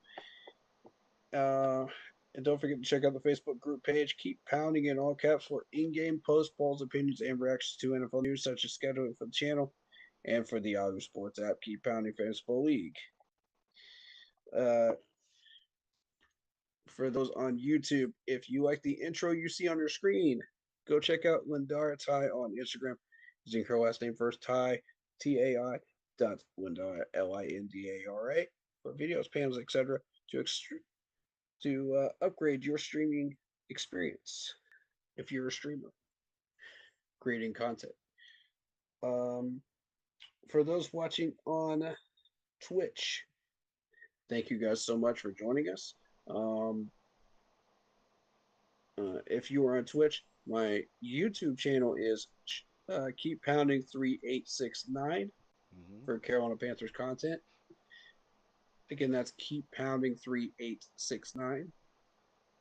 If you're on YouTube and you wish to join up with the Twitch channel, download the Twitch app and go to Shadow Warrior with 1W645.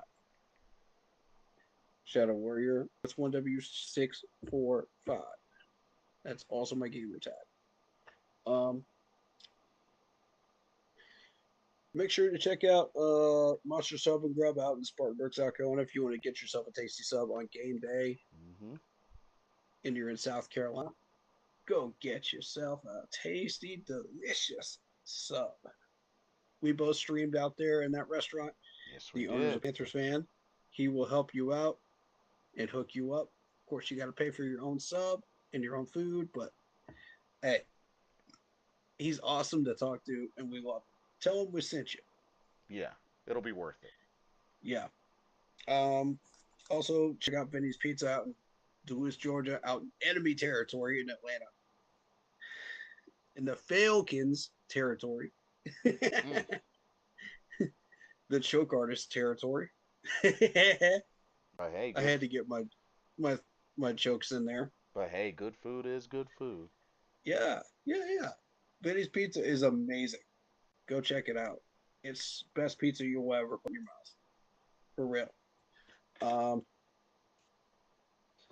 and shout out to all the other streamers out there that do your thing. You know, C3, Big Cat, on 2020.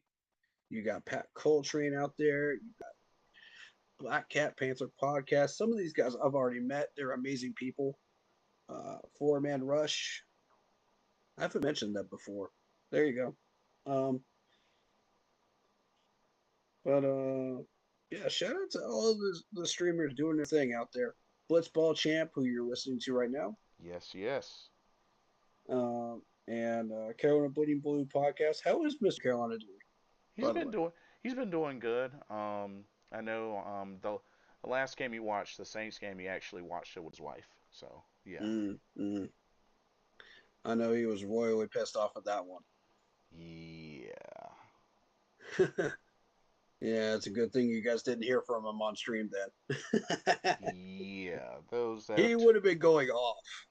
exactly. Um, but yeah, go sub to him. He's an awesome guy, and just all of the Panthers family, man. We're awesome people. It's one big family, one love, one family. And lots of support from everybody. So, share the love. Please do share the love.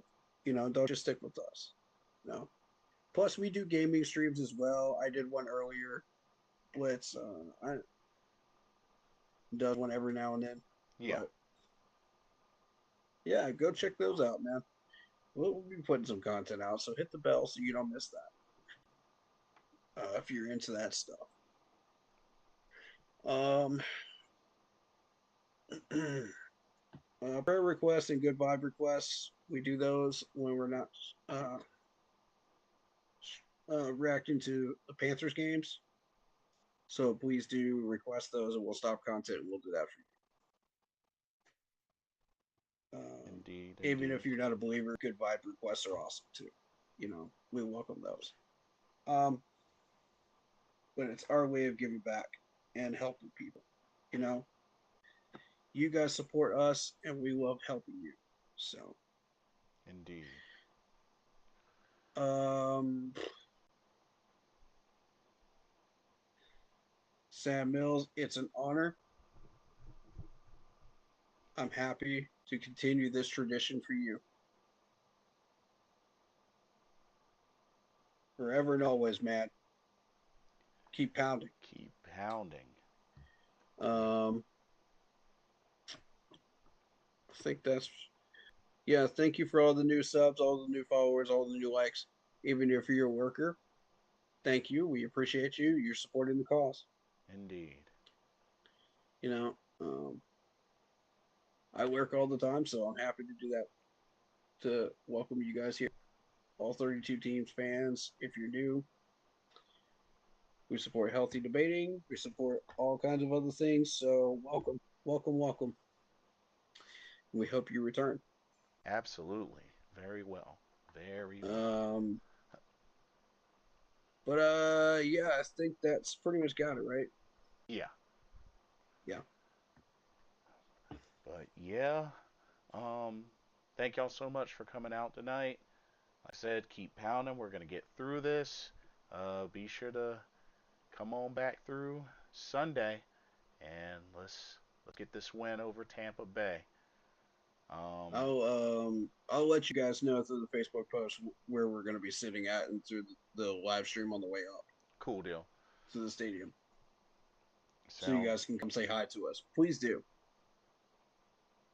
I'm there you very approachable. there you go. So definitely take advantage, y'all. But thank y'all so much for joining us tonight.